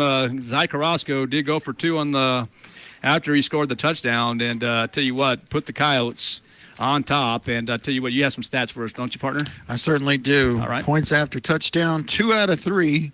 Frankie Lara made 2, missed 1. Zy Carrasco 1 punt for 23 yards, and Jaden Cloud 2 kick returns, 21 and 15 yards. That equals 36 total yards on that. The defense, led by Gage Gladue, 7 tackles, 1 of those for a loss. You had Zy Carrasco with 6 tackles in the game, and then you had a foursome of Coyotes with 5 tackles. Keegan Nichols, Andrew Padilla, Joaquin Bolaños, Aiden Rutley. Aiden had 2 for loss as included in those 5. 4 tackles each for Noah Lynn and Dominic Silva. 3 tackles each from David Galman and Nicholas Anaya. 2 tackles from Bubba Marujo on the day. Offensively, Jacob Palomino, a nice efficient day, 10 of 14, 140 yards, and 1 of those was a throwaway. Passes went 2 for A.B. Toscano for 25, 1 to Colby Sanchez for 9, 3 to Luke Lynn for a total of 37, and 4 catches for Jalen Cloud for 76 total yards. Running the football, it was Luis Godoy, 1 carry for 6 yards. Matt Castillo, 2 carries for 8 yards. Jalen Cloud, 3 carries for 10. It was A.B. Toscano, 6 carries for 60 yards. Zy Carrasco, 7 carries for 40 yards, 2 touchdowns, plus the game-winning 2-point conversion. And leading rusher on the season and for the game was Jacob Palomino, 12 carries, 64 yards, and 2 scores. There are your stats. All right. Once again, ladies and gentlemen, the Roswell Coyotes win in overtime, 28-27. What an afternoon it has been. The Mayfield Trojans now dropped to 4-5, and I'll tell you what, they really came to play this afternoon, but they dropped to 4-5, 3-3 in district play. And I'm going to tell you, next week, the Mayfield Trojans, guess who they play? The Artesia Bulldogs. Yeah, Artesia Bulldogs. And that game will be here at the Field of Dreams. That's going to be something to watch there. Yeah, that could be a good one. Oh, my gosh. And the Roswell Coyotes now improved their record to 7-1 and 5-1 in district play. And they will end the regular season next week on November 1st. And that game will be played in Roswell against the crosstown rivals, the Goddard Rockets. Ladies and gentlemen, we're going to close this out. Art Sandoval, Kelly McDonald. Guys, you missed a good ball game. I'm going to tell you what, if you need to see this one more time, go back to KSVPTV.com, because I tell you what, I'm going to do it and watch this whole thing once again. But anyway, guys, safe travels back to Roswell. We'll see you next time. Coyotes win 28-27. And it's always a great day to be a Coyote. See you next time. That concludes this edition of Roswell Coyote Sports on 106.5 Roswell's Talk FM.